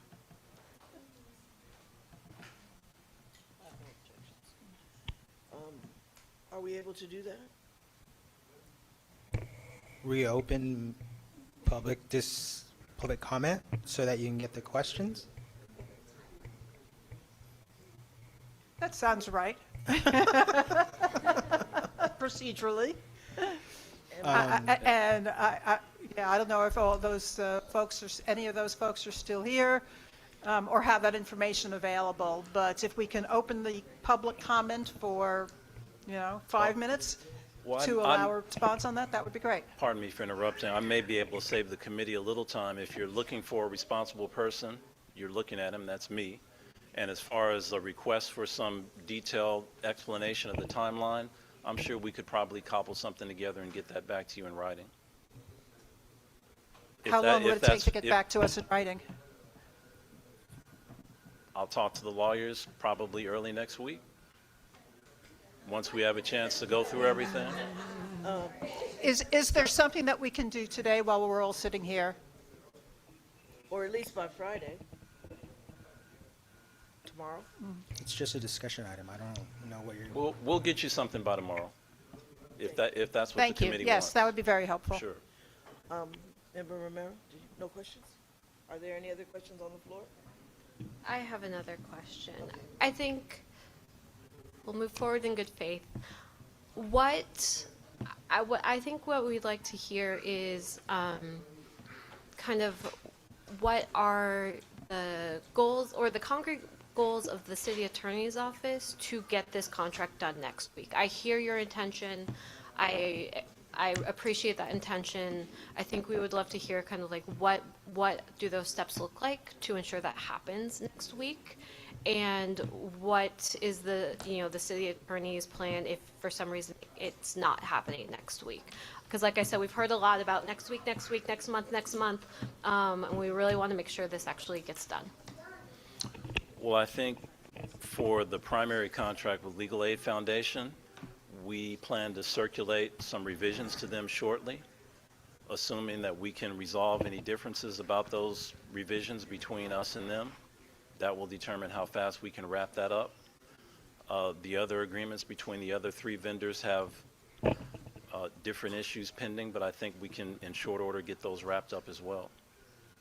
But we do need to circulate, at least have time to circulate revised drafts to all of the vendors and make sure that they're okay with what's being proposed. Sorry, follow up. So After you, then. yeah, sorry. I was just and so when should the vendors and contractors expect those revisions into their inboxes? What day? I don't have a firm date. That's why I sort of was projecting. The intention is to get it done by next week, and that's the plan. So to clarify, the intention is not that they would be signed, but that the revisions, the copy with revisions would go next week. And then they would have to presumably respond in some way, and then they would be signed? That's the plan. Okay. Can you elaborate about the revisions at all? Is that possible? Like what kinds of revisions are? I really can't, because I don't have I wouldn't want to misrepresent details that I don't have in front of me. Okay. Thank you. And thank you for being in our hot seat. No problem. My question, I don't know if you could answer it or not, or maybe LAUSD, but after everything is said and done. Sorry, Chair. Oh, how about this? Is that better? There we go. Okay. After everything is said and done, and everything is critiqued and signed, how long is it going to take to get the vendors paid? And I am under clarification, there are 11 pending, right? CBO, legal service providers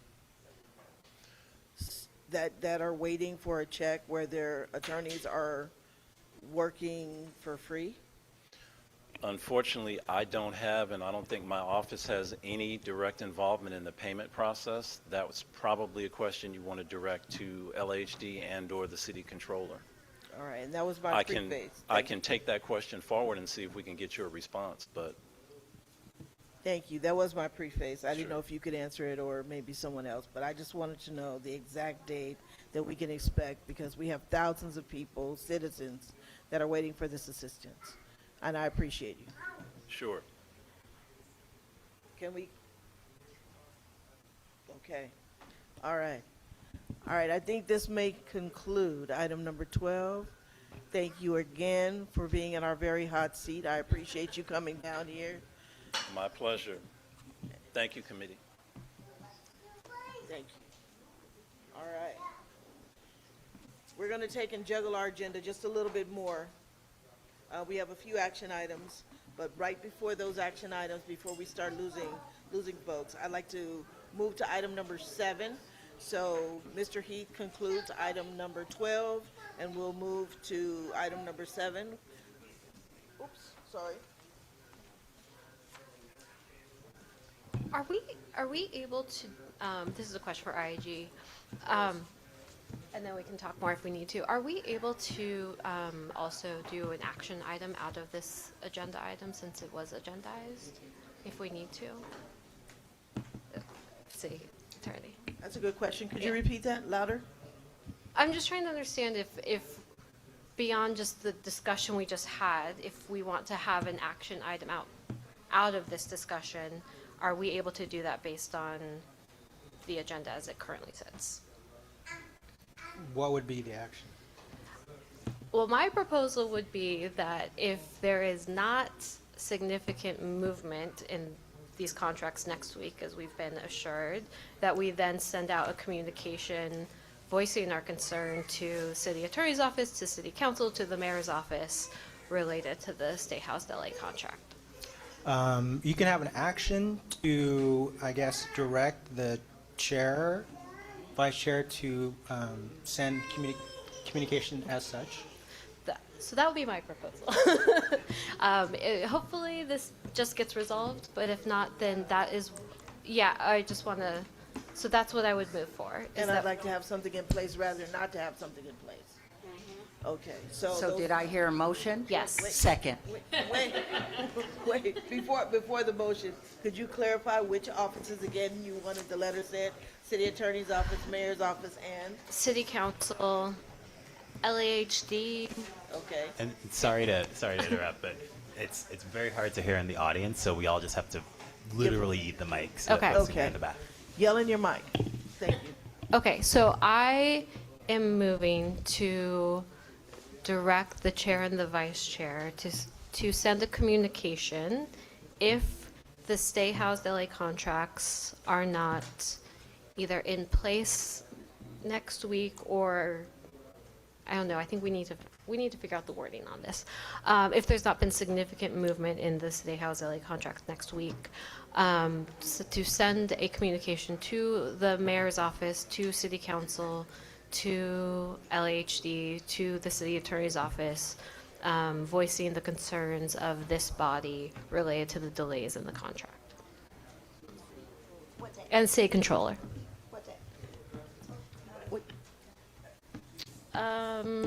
Looking at a calendar. I want to make sure she's finished the motion. She added city controller. Okay. Specific about the date, yeah. So I'm looking at a calendar, June sorry. 5th is next Friday. June 5th? Yeah, June 5th. June 5th, okay. All right. And I had seconded that motion, Okay. so now we can discuss. All right. Open for discussion?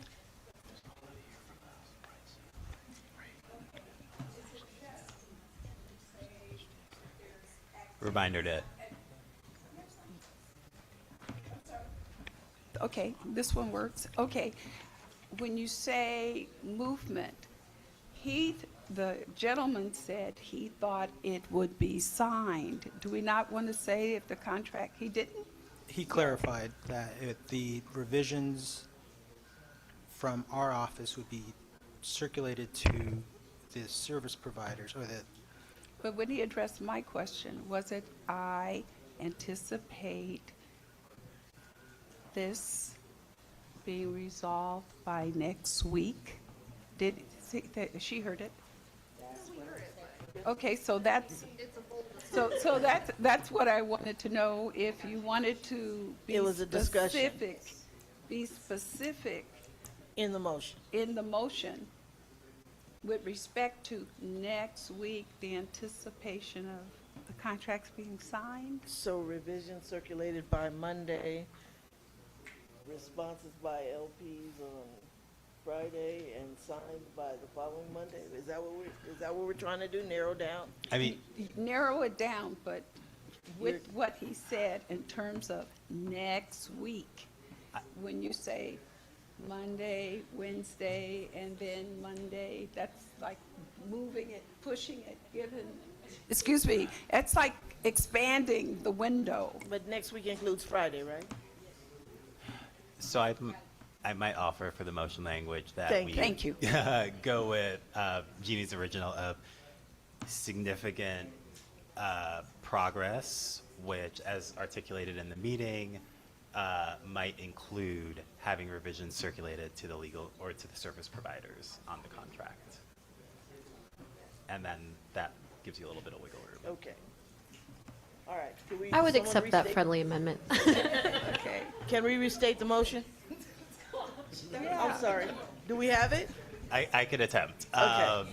So the motion would be to have the chair and vice chair author a communication to the mayor's office, city council, the housing department, the city controller, and the city attorney's office, stating concerns about the Stay Housed LA contracts if significant progress isn't made by Friday, June 5th.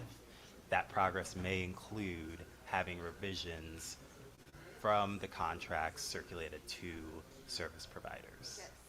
And I think she added controller. Yeah, controller's in there. Okay. Yep. All right. And we have a second. And we've concluded our discussion. All right. Can we have a vote? Sure. Roll call vote. Chair Jones. Yes. Vice Chair Espinosa Coulter. Yes. Committee Member Barca, absent. Committee Member Barragan, absent. Committee Member Holland, absent.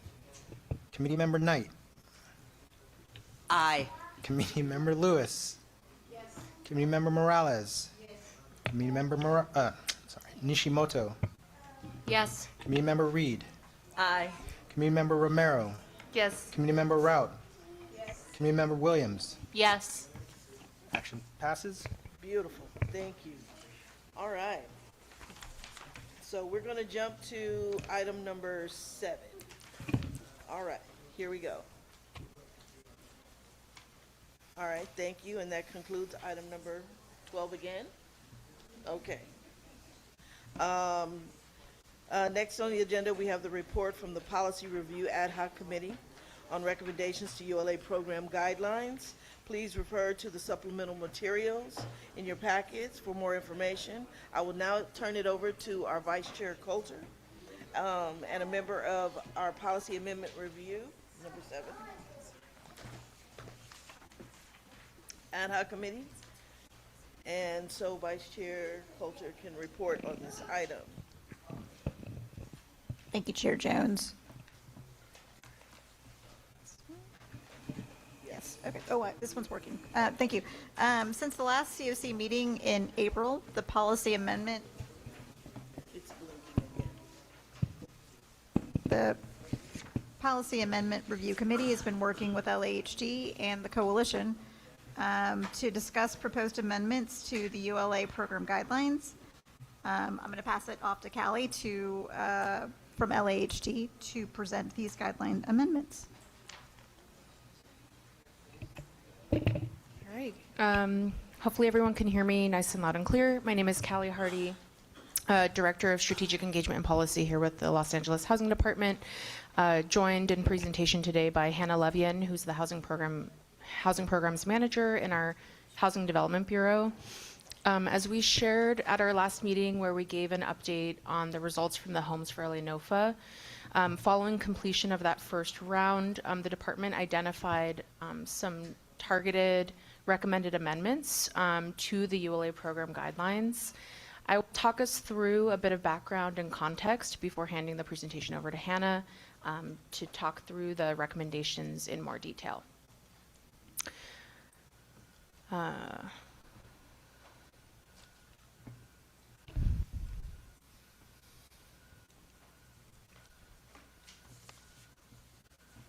What did I do wrong?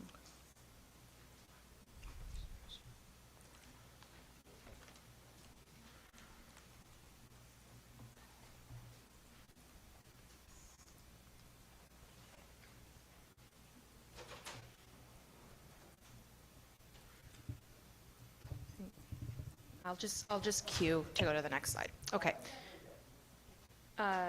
Yes, go to the, yes, thank you. So in 2024, the ULA Citizen Oversight Committee, in coordination with LAHD and other key stakeholders, developed a set of program guidelines for all 11 ULA programs.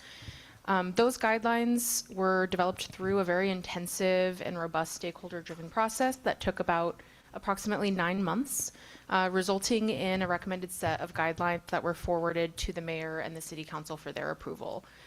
So the city council adopted the ULA program guidelines back in December 2024, and those guidelines really created the blueprint for implementation of the ULA programs, including setting forth priorities, key sub-programs, and other key areas of guidance that govern implementation of the programs.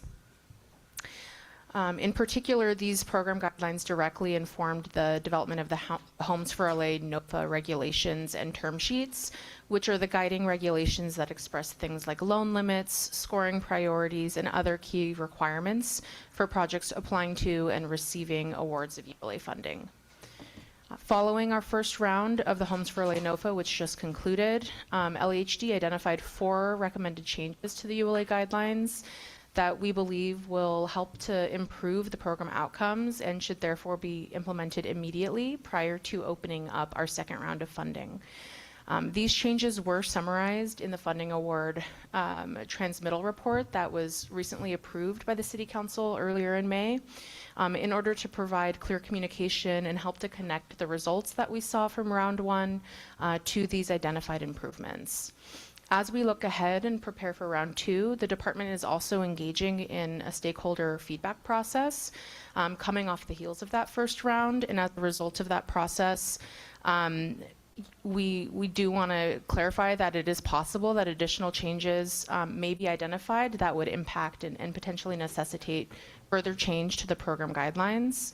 However, we would like to bring those to you all at a later date following that stakeholder process. And so our focus with this initial round has really been on the immediate necessary changes that we believe would help to increase participation specifically within the ULA Operating Assistance Program, as well as the ULA Alternative Models preservation programs, with the goal of supporting more projects in need of funding to help stabilize and preserve affordable homes. And as the Vice Chair described very briefly, LAHD did present these recommended changes to the ULA COC's Policy Review Ad Hoc Committee earlier this month. If we could go to the next slide, or maybe it's working now if I just did that. So before we get into more detail on the recommended changes, I wanted to just touch really quickly on the ULA requirements that govern the program guidelines amendment process.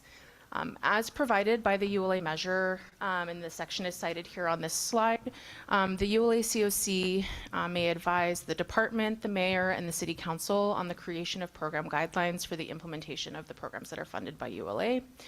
Specifically, the Citizen Oversight Committee has the authority to develop the program guidelines and submit recommended language for adoption by the city council. The City Council may then adopt or amend the COC's recommended guidelines within 120 days of receiving the COC's recommendation. And if the Council does not act within that 120-day period, the COC recommended guidelines shall be deemed approved. So that was the process we went through with the initial adoption of the program guidelines, but that same process applies for any amendments to the existing guidelines, meaning that in order to advance the recommendations that are before you today, we are asking for the COC's formal recommendation for us to advance these 4 changes to the City Council for final adoption. And with that, I will now turn the presentation over to Hannah, who will discuss the details. Thank you. Can I have the remote? Thanks. Okay. Realizing that the font here on the slide's a little bit light, so sorry about that.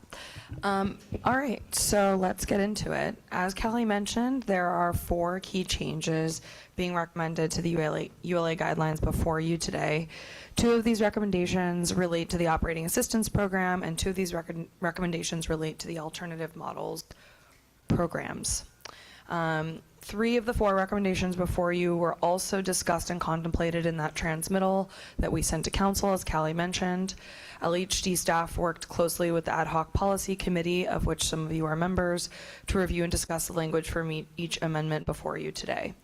These changes to the guidelines will result, as described, in improved program outcomes, and were born out of initial feedback both from applicants and other stakeholders, including some of our council members. at the city council level. In an effort to be responsive, LHD proposes these as the first most critical tranche of guideline amendments. This body may see additional tranches of proposed amendments to the guidelines in the near future, as Callie said. So that's what we're talking about today. Okay, so the first amendment here that you're seeing on the screen proposes to change the structure of the funds provided to the borrower or the developer or the applicant, all means the same thing, within the operating assistance program. Currently, the program offers borrowers a grant for all awards under $100,000 and a residual receipts loan for all awards above $100,000. A grant and a loan are not the same thing. A loan is something that needs to be repaid. A grant is not. First, kind of some background behind this. Most awards being made under this program were above $100,000, with the exception of 4 projects that only requested under $100,000. Since the initial amount of funds available for any capital equals $250,000, which is also outlined in your guidelines here, in the guidelines here. So any project that applied for both capital and operating would need a loan. Secondly, the intention of this program is to serve projects already in financial distress. By adding an additional loan and thereby additional debt to the project, projects can face greater repayment obligations in the future in what is already a challenging situation for that project.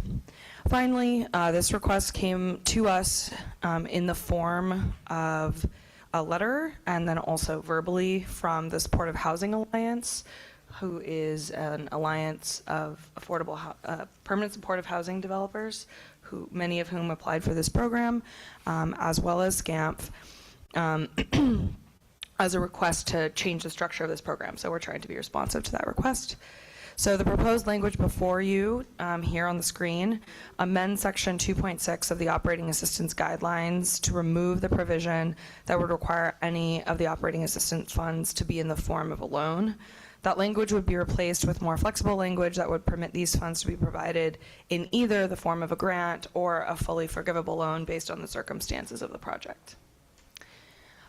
Last time there was a lot of meat in the presentation. I think we took questions at the end. Is that what you guys want to do this time?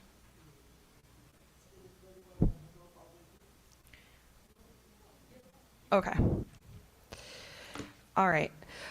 This second amendment also relates to the same program, operating assistance, and it removes some what we believe to be slightly prescriptive language for the use of funds in this program. So the second amendment proposes to remove several lines of prescriptive language which have proven to be limiting, as I just said, particularly because, as described earlier, the borrowers are interested, I didn't describe this earlier actually, some of the borrowers are interested in layering the $250,000 with other funding sources to execute on larger capital improvements. So it costs more than $250,000 to replace an elevator.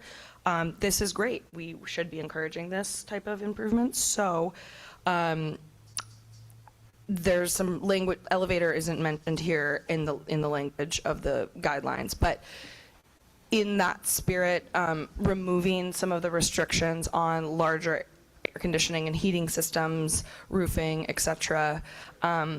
There's a desire to remove that language in order to allow developers to use this money for those purposes. So the first of the 3 amendments in this category, as I said, would remove language in section 2.4 that dictates what borrowers can and cannot do with the funds from the operating assistance program, and instead reiterates the capital word cap and specifies that the only type of new construction allowable would be to support the rehabilitation of an existing unit. This came up in our discussions with the ad hoc committee. We're not using this money for building new units. Existing unit that needs to have a big replacement, we want them to be able to use that money for that purpose. Again, this amendment comes with, is being proposed kind of in the spirit of keeping these guidelines evergreen and broad enough to make these programs work for what we saw in this first round of applicants.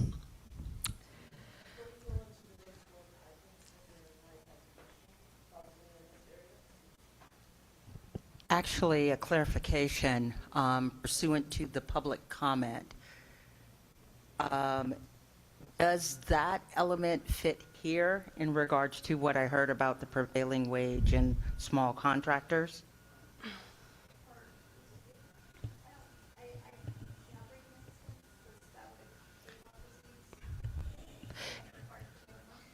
Yes, that is relevant to this program. But I don't think we're going to address that public comment right now. But we can talk about it if you'd like. I just wanted clarity in regards to what I heard, that this would apply here.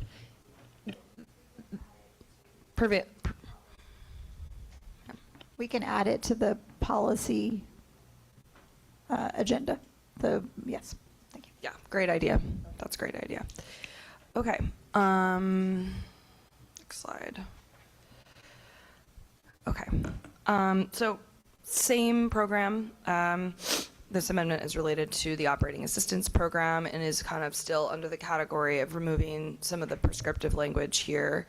Slightly different though. So this third amendment proposes to remove language from section 2.3 of the operating assistance program, which dictates how the operating award amounts should be calculated. The change here will allow the department to evaluate project budgets in their portfolio on an annual basis and adjust award amounts based on need. So what's currently, so I'm going to finish my sentence here. As well, we have heard from stakeholders that the award amounts might need to increase, and with additional analysis, the department may seek to also lengthen the time frame from 2 years, which is what it currently is, and hence why you're seeing the removal of that second sentence on the slide. So again, in the spirit of seeking to make this a bit more flexible, we want to be able to work with potentially, provide information to this body on what we're seeing as it comes through our door in the next round, but have the flexibility to not be tied to the 2-year subsidy provision here. Okay. Yeah.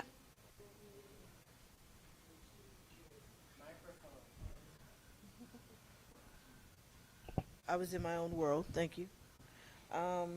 If we're going to remove the 2-year, and you say it makes it flexible, how? So these projects that we saw come through our doors for this application are usually at a financial deficit from an operating standpoint. And so if we potentially increase the number of years that we provide funding, to a project up to 5, it potentially could position them to have a longer life as a project, because we're giving them more money over a longer period of time. Is there a maximum? Well, the maximum is 2 years based on the way the guidelines are written. And we're increasing it to 5? We're just suggesting that we remove the 2-year maximum, and we don't have an increase that we're proposing to replace it with in the guidelines, but the department would need to provide a maximum amount. And when we were in initial conversations with Supportive Housing Alliance, they had proposed 5 years. I was using that as an example. Any changes we make to the regulations that provides that maximum, we'll come back to you with. But that would need to be explained in our regulations. So taking it out of here, but saying in the regulations there is going to be a maximum, probably of more than 2 years. Okay, thank you. Okay. This is the fourth and final amendment related to the operating assistance program, also under the umbrella of prescriptive language. So the Fourth Amendment is kind of an extension of the Third Amendment. This one also addresses removal of language in the guidelines that determines how the department should be calculating the award amounts for this program. And is another reference to the 2-year limitation from section 2.5 of the operating assistance guidelines. So some things were repeated in the guidelines, so we're just making sure that we're addressing it in all of the locations. So this one is also kind of, given the ever-changing landscape involved in support of the department's older housing portfolio, the department's seeking to have a little bit more flexibility in being able to calculate the grant amounts for projects that come to us in need. And that's why you're seeing the removal here in terms of the maximum assistance limits. So this is where Commissioner Jones, or Commissioner, not Commissioner, committee member, there's statements about the maximum assistance you were asking about in the last slide.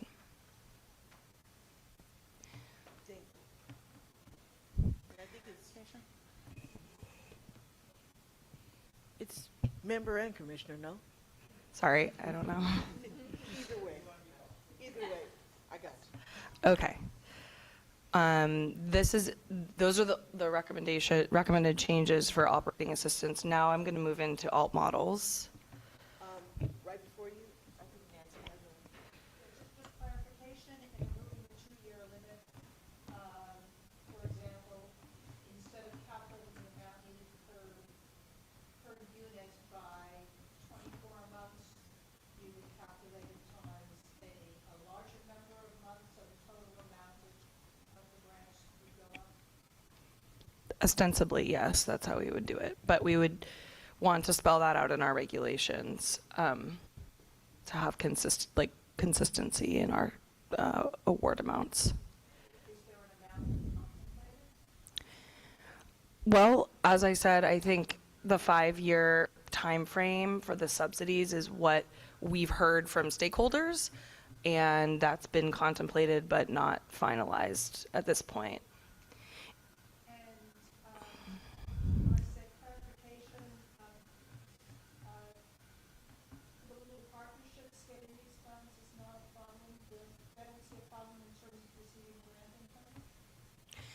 Yeah, that was why we included the language about the forgivable loan, so that it could be one or the other.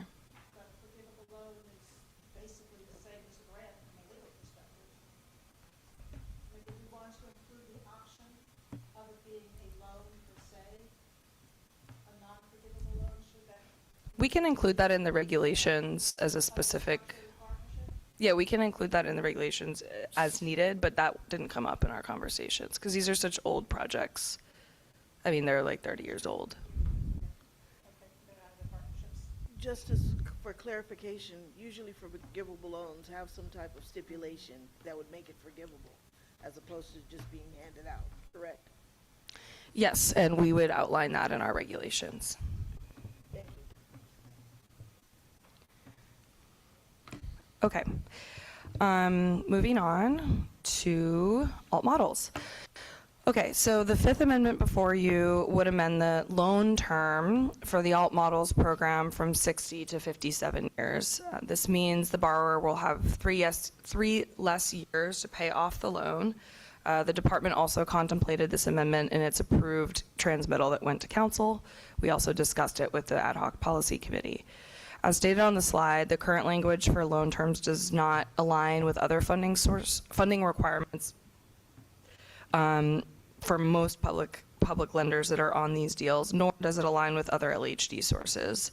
And because existing projects and new projects may rely on both of these sources, even though it's an alt model, it is necessary to align them in order to expedite the loan drafting and other such negotiations in the spirit of moving these funds quickly. On slide, is this slide 9? Okay. On slide 9, you can see the proposed amendment to section 1.7 of the alt models program guidelines, which apply to the new construction program. And then again here on slide 10, you can see the proposed amendment language for section 2.5 of the alt models program guidelines, which apply to the preservation program. So this change of loan term from 60 to 57, we're recommending be applied to both new construction and new construction and preservation under the alt models bucket. I'm going to move on to the next slide, which is a different, I'm sorry, I got ahead of myself on this. So this is slide 9. This is for alt models new construction. This is slide 10, alt models preservation. Same change, different programs under the same umbrella. Okay, we're almost done. Alt models preservation, this is a change we're seeking to make to the alt models preservation program. This is the 6th and final proposed amendment, which would remove the fully amortizing requirement from the alt models preservation program only at this time. This amendment came directly actually from LAHD staff who underwrote and analyzed the applications that came to this program. The department's typically structured loan is in the form of a residual receipts loan, which provides greater flexibility in repayment of debt on the loan. More specifically, a fully amortizing loan requires the borrower to pay back the loan over the term of the loan and immediately, versus the residual receipts loan, which only gets paid assuming the project actually has funds to make the loan payment. So as stated in our transmittal that was approved by council, over 75% of applicants that applied to this program could not meet the debt service requirements under a fully amortizing loan schedule, which eliminated several of the what we believed would have been qualified applicants. So this amendment will widen the pool of qualified applicants and projects for this program, and hopefully will increase the number of preservation projects that can receive these funds.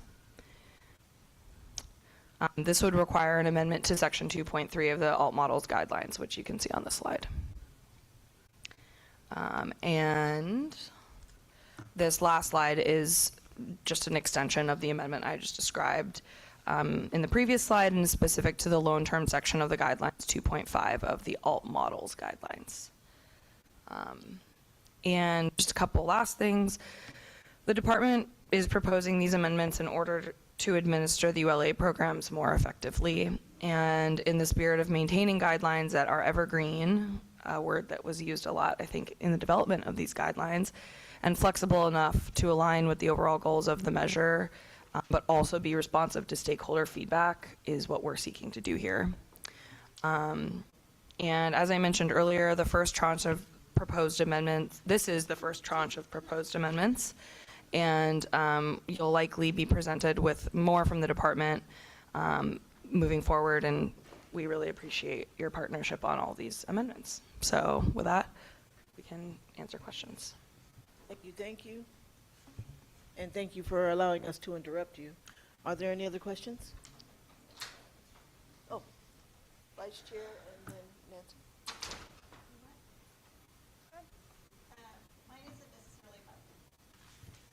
Mine isn't about this set of guideline changes, except to confirm that these are going to be in the next NOFA. Is that right? Okay. Yeah. And then regarding... Assuming council approves them, but... Assuming they're approved by council, yes. And regarding the caller's question regarding the use of project labor agreements. She said prevailing wage. She said prevailing wage, okay. A caveat in regards to small contractors because it impacts them. So that definitely needs to be uplifted and addressed. And that's the prevailing wage requirement is in the measure for this program. So that's why we're seeking to remove the up to amounts for the operating assistance program, because $250,000 on a prevailing wage contractor, it makes it difficult to, there aren't that many general contractors out there that are doing prevailing wage for a $250,000 project. So we would like to be able to increase that $250,000 cap so that we can attract more people to do this work, and there's not such a crunch on the contractor to not be comfortable with that small amount of 250. So, I'm sorry, does this language then, sorry, we're pursuing the option of considering a higher borrowing amount or grant amount on the operating assistance? On the capital side and the operating side. Okay. So we still, though, need to go back to the policy committee or have we taken care of the caller's questions or concerns? I think the caller was asking if we could, my impression of what Dora said was, is there flexibility with labor? The answer is no, because the measure dictates that. However, there is flexibility around potentially increasing the max of what we can do in capital, which may get around some of the labor challenges we're having with the prevailing wage requirement. I see. We'll give you more money to do your work. That might be, okay. That's more right. attractive to a. And that's why limiting the language around like what can be pursued. Like, can we do an HVAC? That's a more expensive endeavor. Mhm. We should probably be encouraging that because these are systems that fail in buildings, and that's the purpose of this money. Okay. Now, as I'm talking, I think the way the language currently is being proposed to be amended, we do leave major repairs costing more than $250,000 as an eligible expense.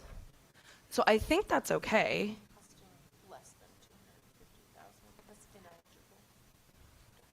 So then we would probably want to remove that.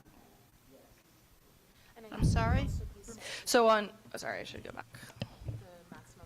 Remove what? God damn it. All right, well, on slides, there we go.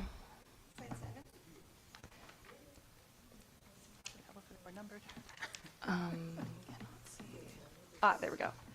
So what we would need to do, actually, is potentially remove that line where it says major repairs costing more than $250,000, because the way it's written in the guidelines is that's not eligible. So anything over $250,000 is not eligible. Yeah. That's a guideline, not an initiative. That's in the guidelines, yeah. If I could make a recommendation to this committee, if you were interested in amending the limit on the assistance amounts under the operating assistance program, maybe making a general recommendation so that we could have the ability to go through the guidelines and amend all of the relevant sections. Because I believe the section that is showing on the screen speaks to the maximum limit, as well as I know there's another reference to this in the maximum assistance levels. I believe it's referenced to there as well.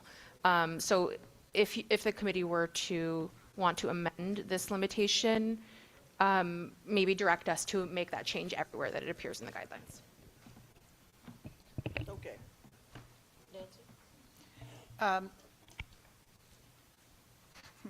It keeps flickering on and off, red to orange. These proposed, thank you. These proposed changes are not retroactive? No. Can they be retroactive? For example, the amortizing loan provisions? Well, we have already made the awards to projects with commitment letters where we describe the loan structure. So they would have to go back to council if you were to change that? The council would probably need to reapprove the guidelines, and then we would need to amend the regulate. It would significantly slow down the projects that were just awarded. Okay, I'm not trying to slow anything down. Thank you.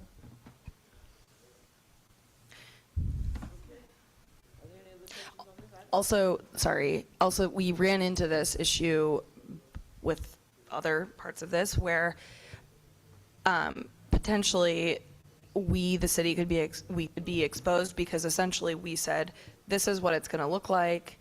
And we came back and said, actually, you don't have to do an amortizing loan. That would have potentially attracted many more applicants.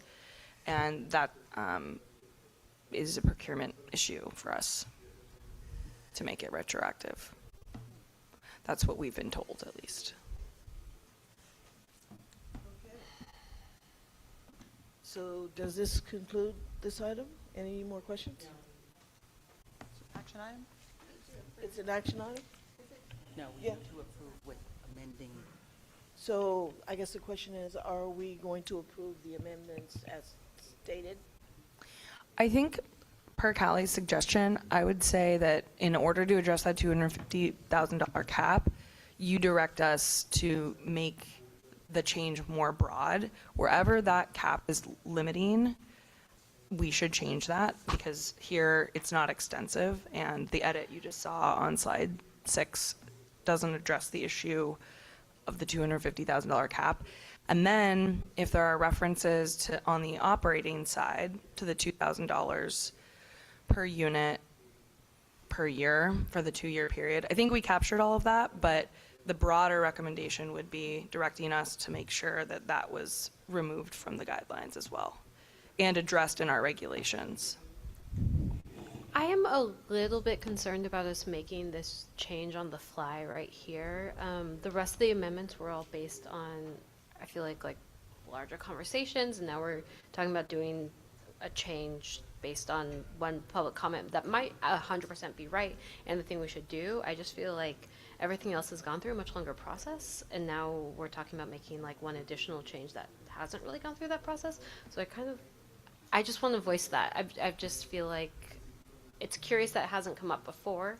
Maybe that was just an oversight because there were lots of things going on, completely reasonable, but it just does feel a little bit odd given kind of what the rest of this process has looked like. This is not just a problem for ACOF, by the way. This is a problem that we're seeing with several operating assistance awardees. Didn't include that in this report today. If you would like, I can share with the ad hoc committee very soon the number of projects that are dealing with this issue that were awarded the funds. So maybe we want to go back. We want to go back to the policy committee and talk about an appropriate amendment.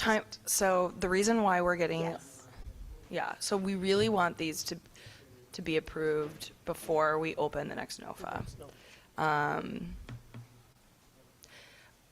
Could we make these changes that are before you today and then quickly come back to you with some information about the number of applicants, the number of out of the 62 projects that were awarded for operating assistance, how many of them are dealing with the same issue? Is that agreeable? I think so, but I think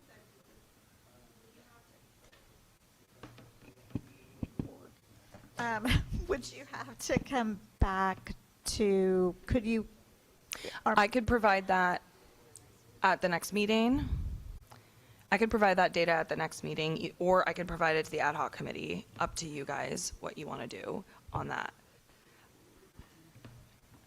So the motion language here could be to approve the amendments before you, to request information from LAHSA to go back to the ad hoc.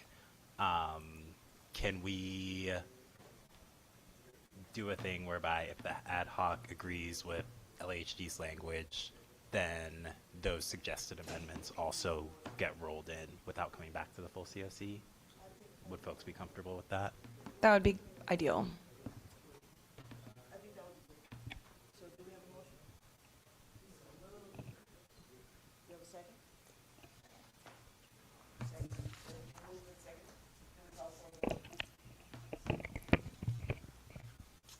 Chair Jones. Yes. Vice Chair Espinosa Coulter. Yes. Committee Member Barca, absent. Committee Member Barragan, absent. Committee Member Holland, absent. Committee Member Knight. Aye. Committee Member Lewis. Aye. Committee Member Morales. Yes. Committee Member Nishimoto. Yes. Committee Member Reed. Committee Member Romero. Yes. Committee Member Rout. Yes. Committee Member Williams. Yes. The action item passes. Thank you so much. That concludes item number 7, and we're going to go to item number 8, and that's to approve our fiscal year 26-27 COC budget. Please make sure you look at the supplemental materials that are in your packet for more information. And I will now pass it over to the Interim Inspector General team in order to take and deliberate on this item. Richard, I will pass this to you. Thank you, Chair Jones. All right, so this is the budget item for the COC's annual budget. I can do kind of a quick summary here. Here we go. All right, so the total available COC budget for this fiscal year is $1.74 million plus. And so, as with prior years, the majority of the budget is going towards COC staffing. So that's the Interim Inspector General team through September of this year, and that's going to transfer over to the permanent Inspector General and that team housed in LAHD once we do that transition. And then you'll see just a couple of items to note here. So you have the program evaluation, which is going to be the second biggest item here, and the needs assessment. And we kind of kept that open-ended so that you all, as the COC, can direct what that evaluation scope looks like, and updating the needs assessment, which needs to happen every 3 years. Then we also included your member stipends, dollars for the annual town hall. We increased that budget over previous years. You'll see here, as well as the external audit that is slightly increased just to account for more programs being audited in this fiscal year. There's also a parking and travel reimbursement for attending these in-person meetings, and then a more budget for website communications and marketing. So those are the major buckets, and this went through the governance ad hoc. So they reviewed and kind of crunched over these numbers. So I will open it up to questions. Any questions?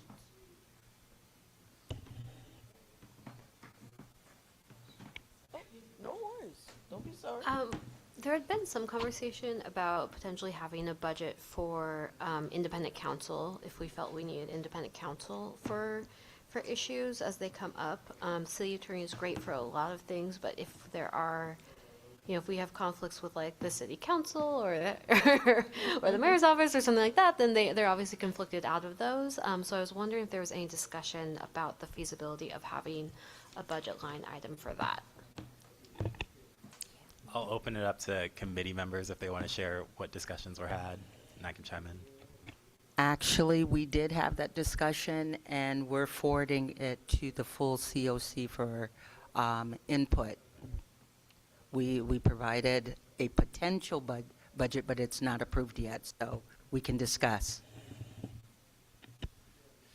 And maybe to add a little bit more color to that, so the reason that the program evaluation and needs assessment is such an uneven number is because that's kind of the leftover budget for you all.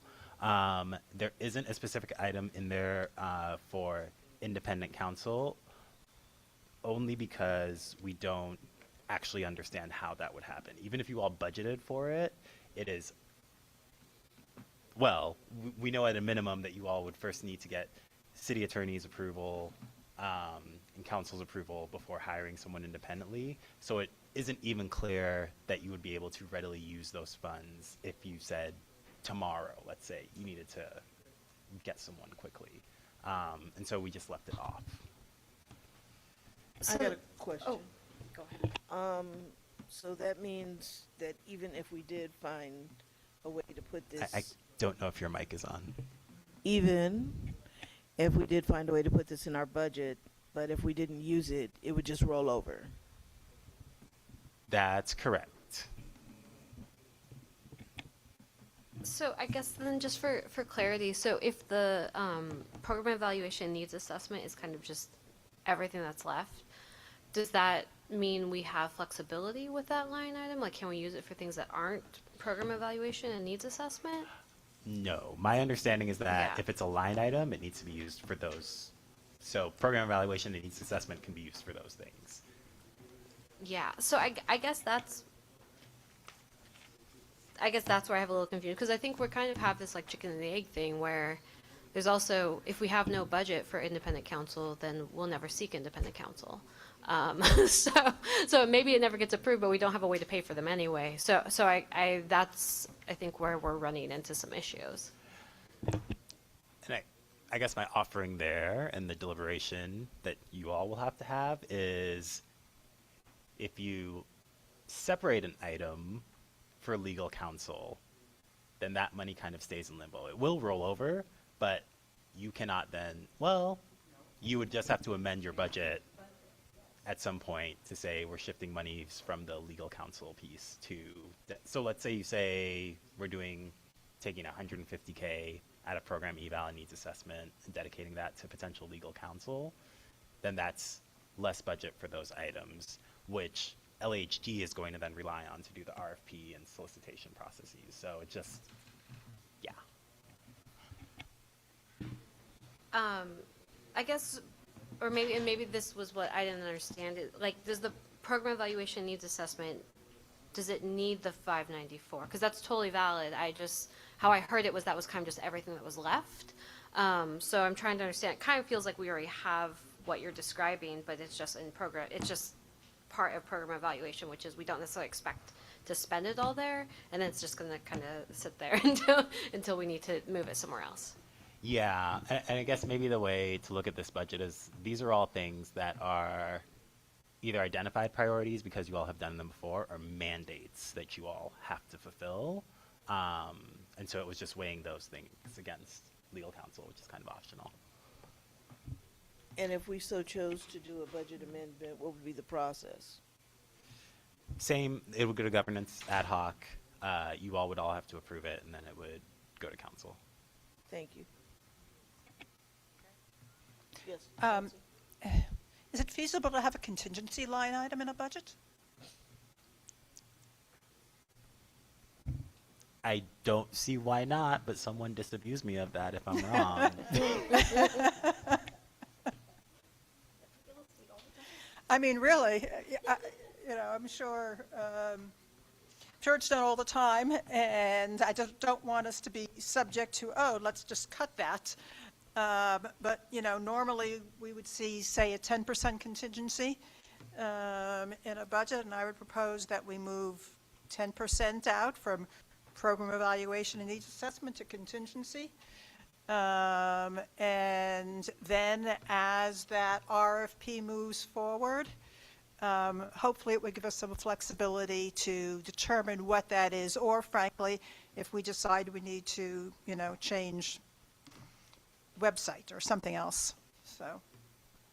And that amount would be 59,000? Yeah, that'd be 59K.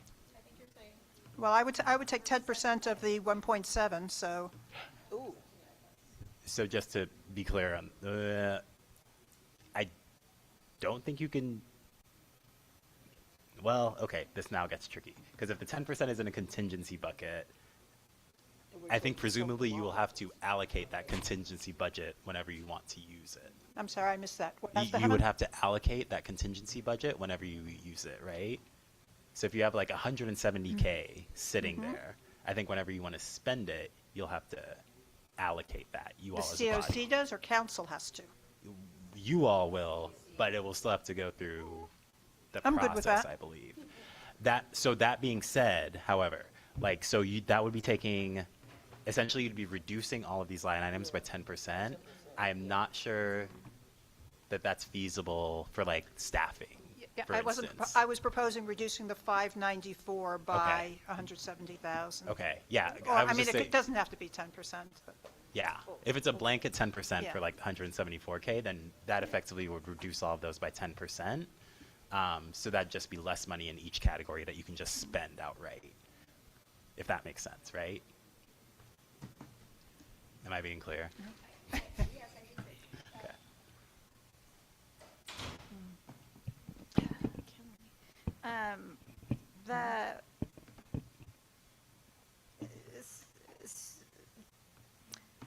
I want to propose that, or not propose, I don't have a counter proposal, but I want to maybe open up the idea of what else could be in this program evaluation and needs assessment. As you know, on the development side, we have a lot of, we try to get electrical, right? Transformers on a timely basis on our sites. So otherwise the buildings sit vacant while there's an electrical transformer waiting to be, delivered and charged up by the BOE, et cetera. And so there is, for instance, a team at the BOE that Michelle, you have to just get very close to your mic. Sorry. there is, for instance, a team at the BOE that is in charge of ushering through affordable housing projects. One of the questions when I was talking to somebody about the staffing plan is if there isn't opportunity to look at better alignment between staff that we're hiring for LAHD and perhaps staff that we support at City Attorney's Office and staff that we might in the future support at other departments. So I think what I'm saying is that when I've been thinking about program evaluation, I've been thinking of it in very limited terms that have nothing to do with staffing. And now I'm wondering if there's an opportunity for some kind of robust thinking and consulting about how we can broaden our impact to other departments to further assist affordable housing. Has nothing to do, it's not in counter to your proposal, it's just. This is an interesting discussion. And perhaps a way to do that would be to have a line item called consultants.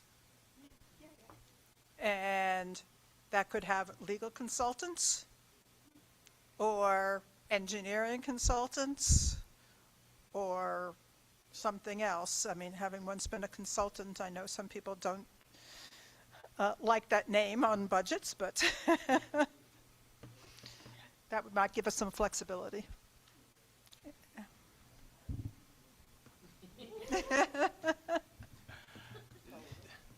A rainy day fund. Rainy day? How about this?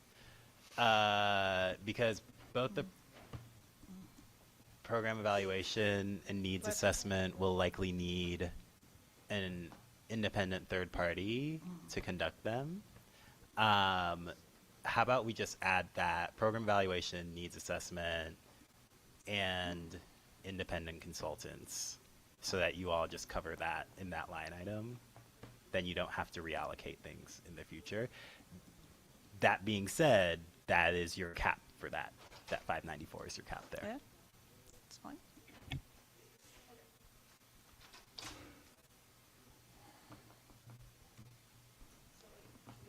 Yes, you So need to move. moved, so moved, so moved.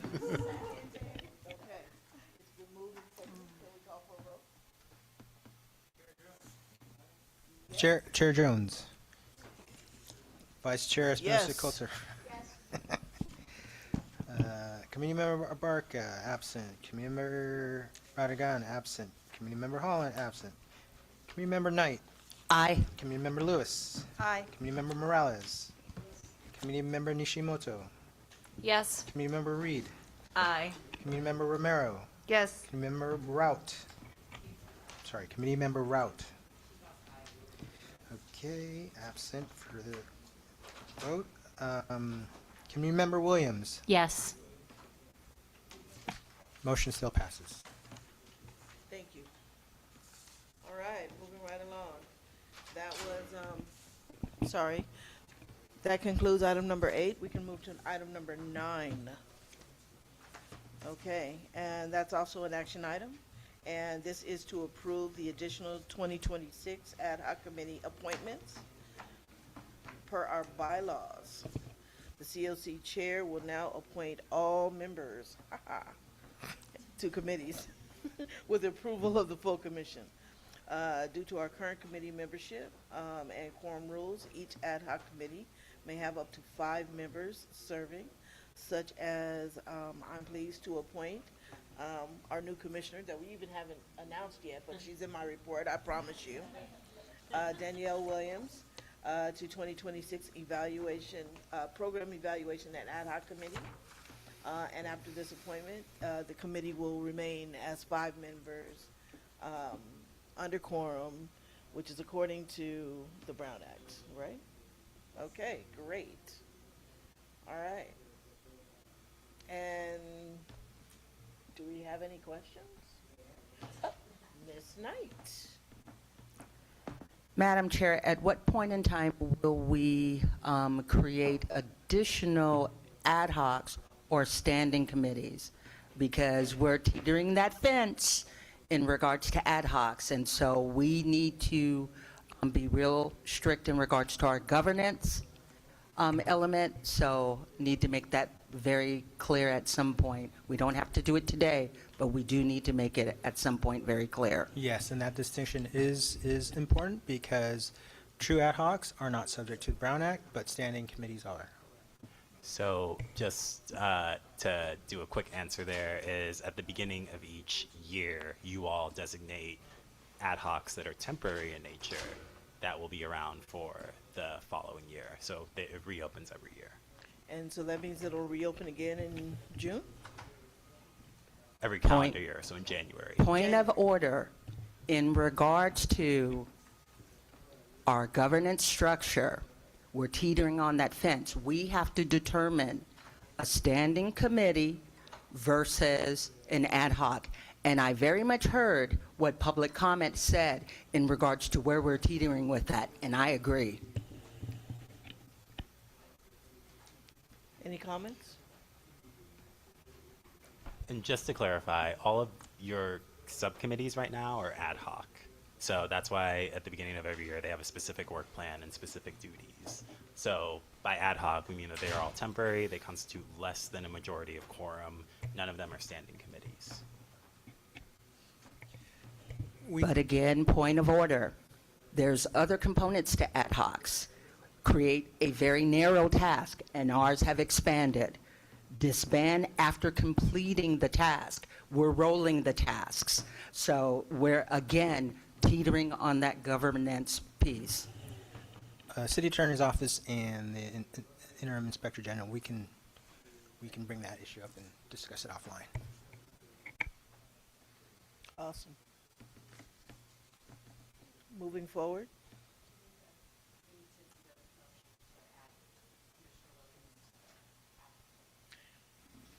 Do we have a motion? Do we have a second? Second. Excellent. Vote. Chair Jones. Yes. Vice Chair Espinosa Coulter. Committee Member Barca, absent. Committee Member Barragan, absent. Committee Member Holland, absent. Committee Member Knight. Aye. Committee Member Lewis. Aye. Committee Member Morales. Committee Member Nishimoto. Yes. Committee Member Reed. Aye. Committee Member Romero. Yes. Committee Member Rout. Committee Member Williams. Yes. Thank y'all. Appointment passes. Thank you so much. I appreciate that and welcome. Okay. So we have definitely concluded item number 9. We're going to move quickly to item number 10. And that's to elect our fiscal year 2026-2027 chair and vice chair. Before passing this over to the IIG team, I'd like to say Vice Chair Coulter and I would like to express our gratitude for the privilege of serving as chair and vice chair of the ULA COC for the past year. Challenging year, but pleasurable. Okay. We would be happy to continue our positions, but we're also happy to make space for other members with interest to fill these roles, leading us and upholding us, the transparency and the accountability written in the measure, and to assist and speak for our citizens of Los Angeles. So with that in mind, I would like to turn the floor over to Richard, our esteemed key member of our IIG team.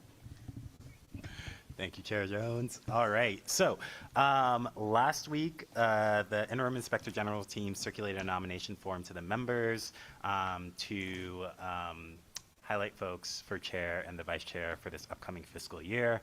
So those names are on the ballots that we're using to vote. And right now, Chair Jones, you are running unopposed, so we can skip that piece. But there are two candidates for the vice chair position, Committee Member Espinosa-Coulter and Committee Member Barragan.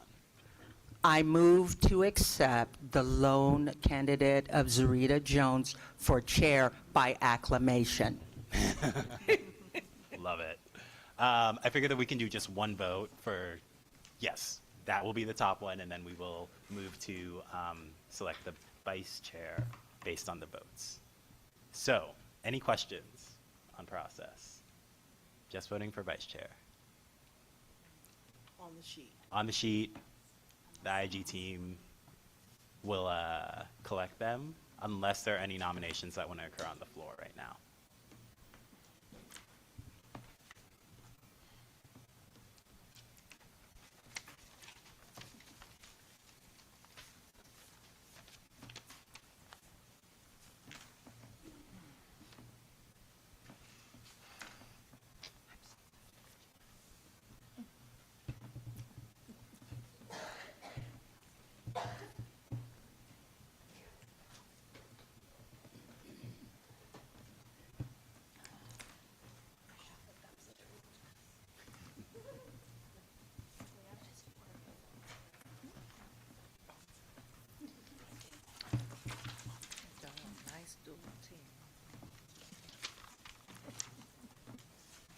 One moment as the democratic process runs its way.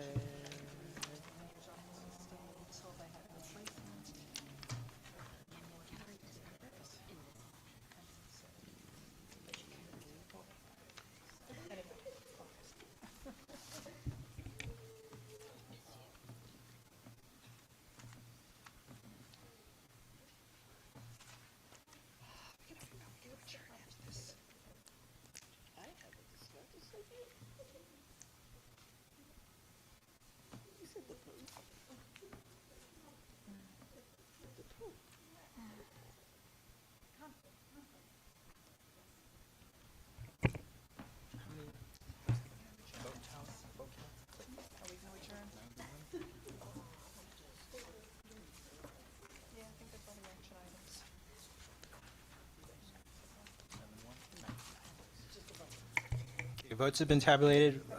Vote of 9-1. Vice Chair Coulter will remain as vice chair for fiscal year 26-27. So can we have a motion to re-elect our? So moved. So move. Second. There you go. So that has been moved and seconded, and thank you so much, everyone, for your vote. Do we vote? Oh, yeah, we got to vote. Well, we'll vote again. Let's do it. Chair Jones. Aye. Vice Chair Espinosa-Coulter. Yes. Committee Member Barca, absent. Committee Member Barragan, absent. Committee Member Holland, absent. Committee Member Knight.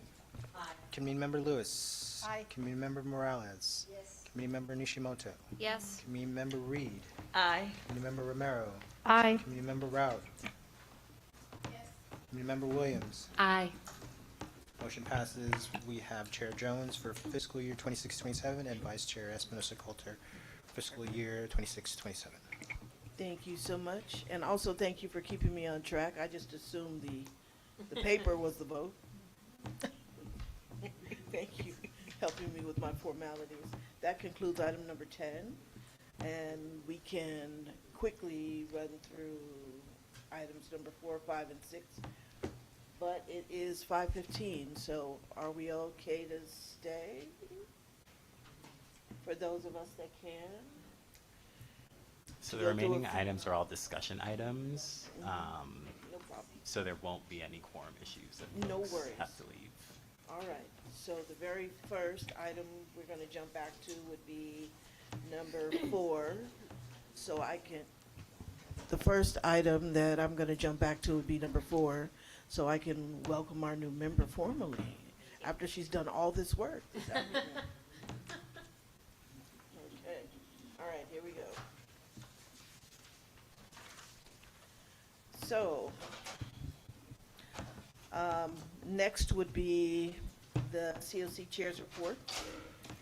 And first, I'd like to highlight over the past week, there have been 5 motions regarding amendments to Measure ULA and changes to the Citizens Oversight Committee, which will be taken up at City Council's ad hoc on Measure ULA, which is actually tomorrow morning at 8:15 a.m. City Hall. So this will be the last meeting of their ad hoc. Notably, one motion introduced by Councilmember Gerardo supports the COC's approved technical amendments to the measure. Another motion introduced by Councilmember Padilla, which has an impact on the COC's membership requirements, as well as City Council's ability to amend ULA without making any written findings to the COC, and in this case, opposing amendments. The IIG and Vice Chair will be in attendance during tomorrow's meeting, and we'll circulate the information about the outcomes of these motions once they become available. And next, very important next, I am happy to announce that we have a new member on our commission. And she'll be filling seat number 6. Danielle Williams is joining us. As a reminder that the seat was most previously held by Jacob Lippa, and by ordinance represents someone with transit-oriented development experience. Yay. Danielle Williams received her PhD in public policy from the University of Southern California, where the emphasis on her academic work was program evaluation. These, okay. Okay. These evaluations included housing and education programs and policies intended to assist marginalized groups, and including organizations, analysis of a HACLA program extended to allow formerly incarcerated individuals to reunite with their family members receiving Section 8 assistance, and an evaluation of the impact of affordable housing in transit-oriented developments on car emissions. Ooh, that sounds like a mouthful. That was great. She is a community activist, woohoo, which leads LA's Ford's Unarmed Crisis Response Working Group. Notice I said Unarmed Crisis Response Working Group, and it's Immigrant Justice Working Group, and also she is and also in which she had actually co-founded. She currently works as a research mentor to students who are pursuing independent social science research projects in her area of expertise. I would like everyone to give a warm welcome. All right, to Danielle. And if you would like to say a few words, you definitely have the floor. Hi all, I know it's late, so I'll just say I'm really excited to be here. I'm looking forward to getting to know all of you better and learning from you, and I hope I can be an asset to this committee. So thank you so much for having me. And thank you. All right. So finally, I'd like to share the update regarding public comments surrounding HACLA and ULA dollars in the redevelopment projects, which arose from last month's meeting. After last month's meeting, we reached out to HACLA to answer questions regarding the redevelopment and ULA funded properties and HACLA's process, the standards and for tenants during the time in which the buildings are being renovated, These memos and materials are included within the agenda packets for your review and an ongoing conversation with HACLA, LAHD, and the public. And we would also look forward to engaging further in the next coming months. And so just also to add to that, there is a second meeting that we're working on with those tenants that were concerned. This will conclude my report, which is item number 4, and I'd like to definitely move on to item number 5. 5. Oh, that'll be great. I don't know if we plan to ask Jenny. Okay. All right. So that's a separate item, I do believe. No worries, no worries. Okay, so that concludes item number 4. That moves us quickly to item number 5, which is the Interim Inspector General Report. Yeah. And I'd like to turn that over to Abigail. And I'm gonna pop in. Hi, Okay. folks. It's Richard. Hi. Thank you, Chair Jones. Our update is very quick and has to relate to stipends, but maybe for the purposes of just moving this along, since most of the agenda materials, or most of the materials related to the updates and discussion items are included in your agenda, we can suggest tabling these items for a future meeting, just for the sake of time. I know we did invite HACLA here in case there were questions specifically about the relocation piece that was raised in the last meeting, so you all might want to entertain that item, but I think the LAHD updates, the Interim Inspector General updates, and the ad hoc updates can wait unless folks have questions. But In regards to that presentation for HACLA, what's the scope? there's no presentation. It's just that you all have the materials. This is you all being responsive to the concerns that were raised. HACLA provided a memo, so they made staff available in case there were questions. It's not a presentation.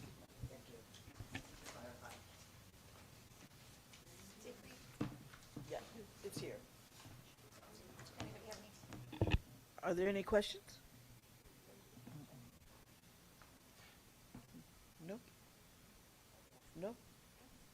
Okay. Yeah, so we were going to table the remaining items on the agenda and move to adjournment if you all choose to do so. I just want to clarify, we are tabling items number 6, 11.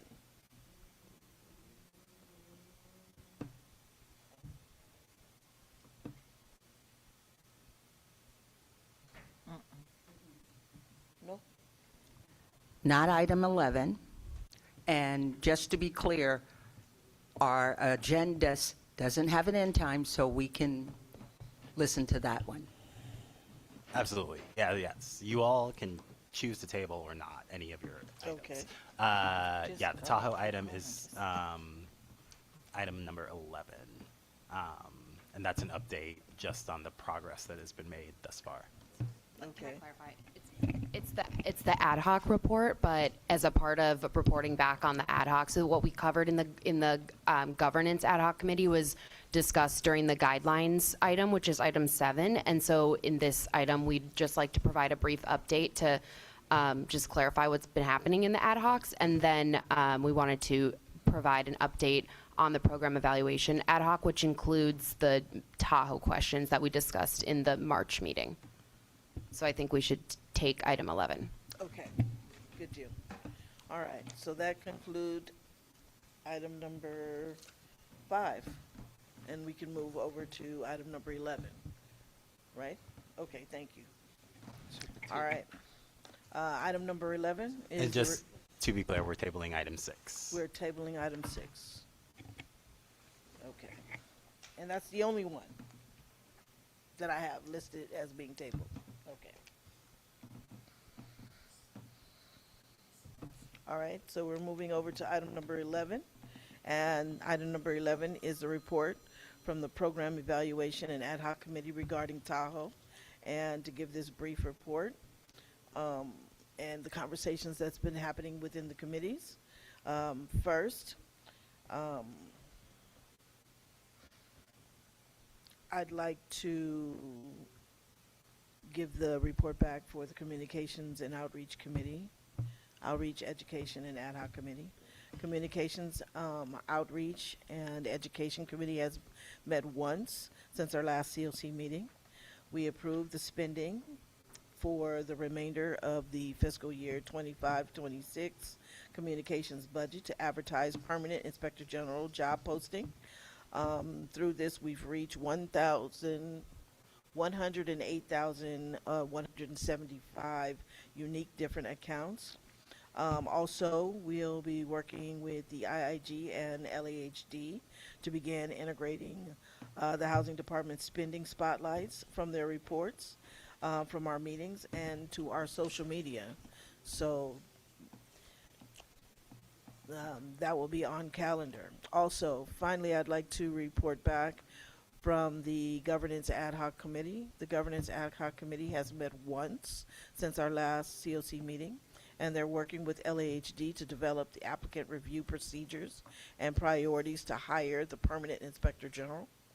Also, Representatives Holland and Baca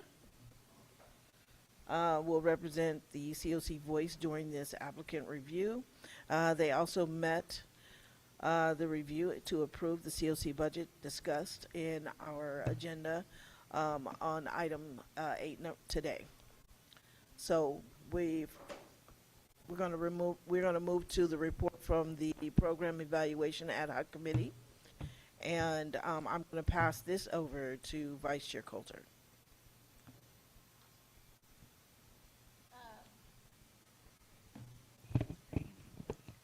As you may recall, the COC discussed a list of questions regarding Tahoe during the March 26th COC meeting. The IIG then updated this list from this discussion and circulated to LHD on behalf of the COC. Please refer to the supplemental item in your agenda for our full question list. In response, LAHD provided a 30-page report of question responses, which we referred to the Program Evaluation Ad Hoc Committee for further discussion. On May 13th, the Program Evaluation Ad Hoc Committee met with LHD staff to discuss the first half of the report. The committee will meet again with LHD staff to discuss the rest of the report on June 10th. I'll now pass it back to Chair Jones, unless there's any questions.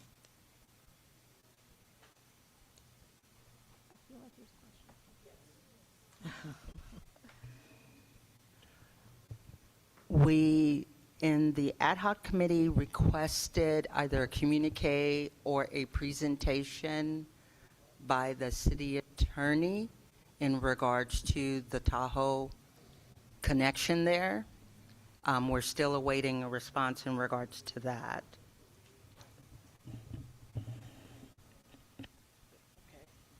That's correct. We just have a written question in right now.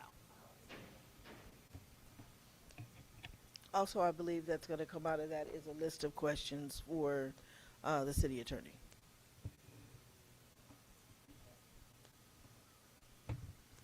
All right. We good?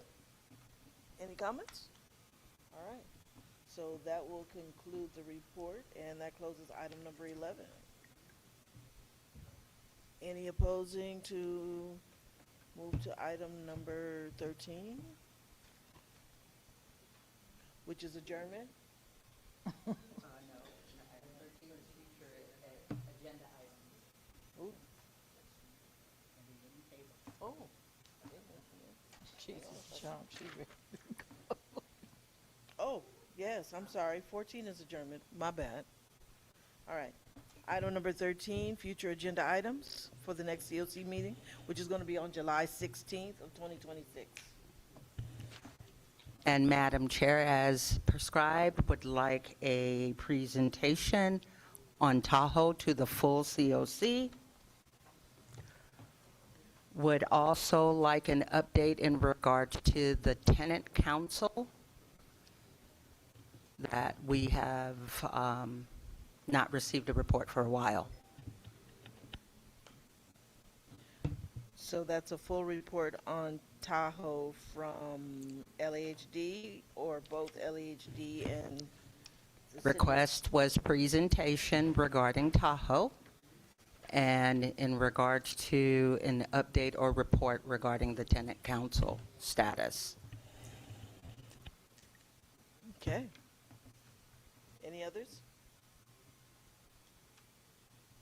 Other than the item we tabled? Would you like to ask that the city attorney be part of the Tahoe update? Once we get a response in regards to the communique, that will then determine if they will be part of this process.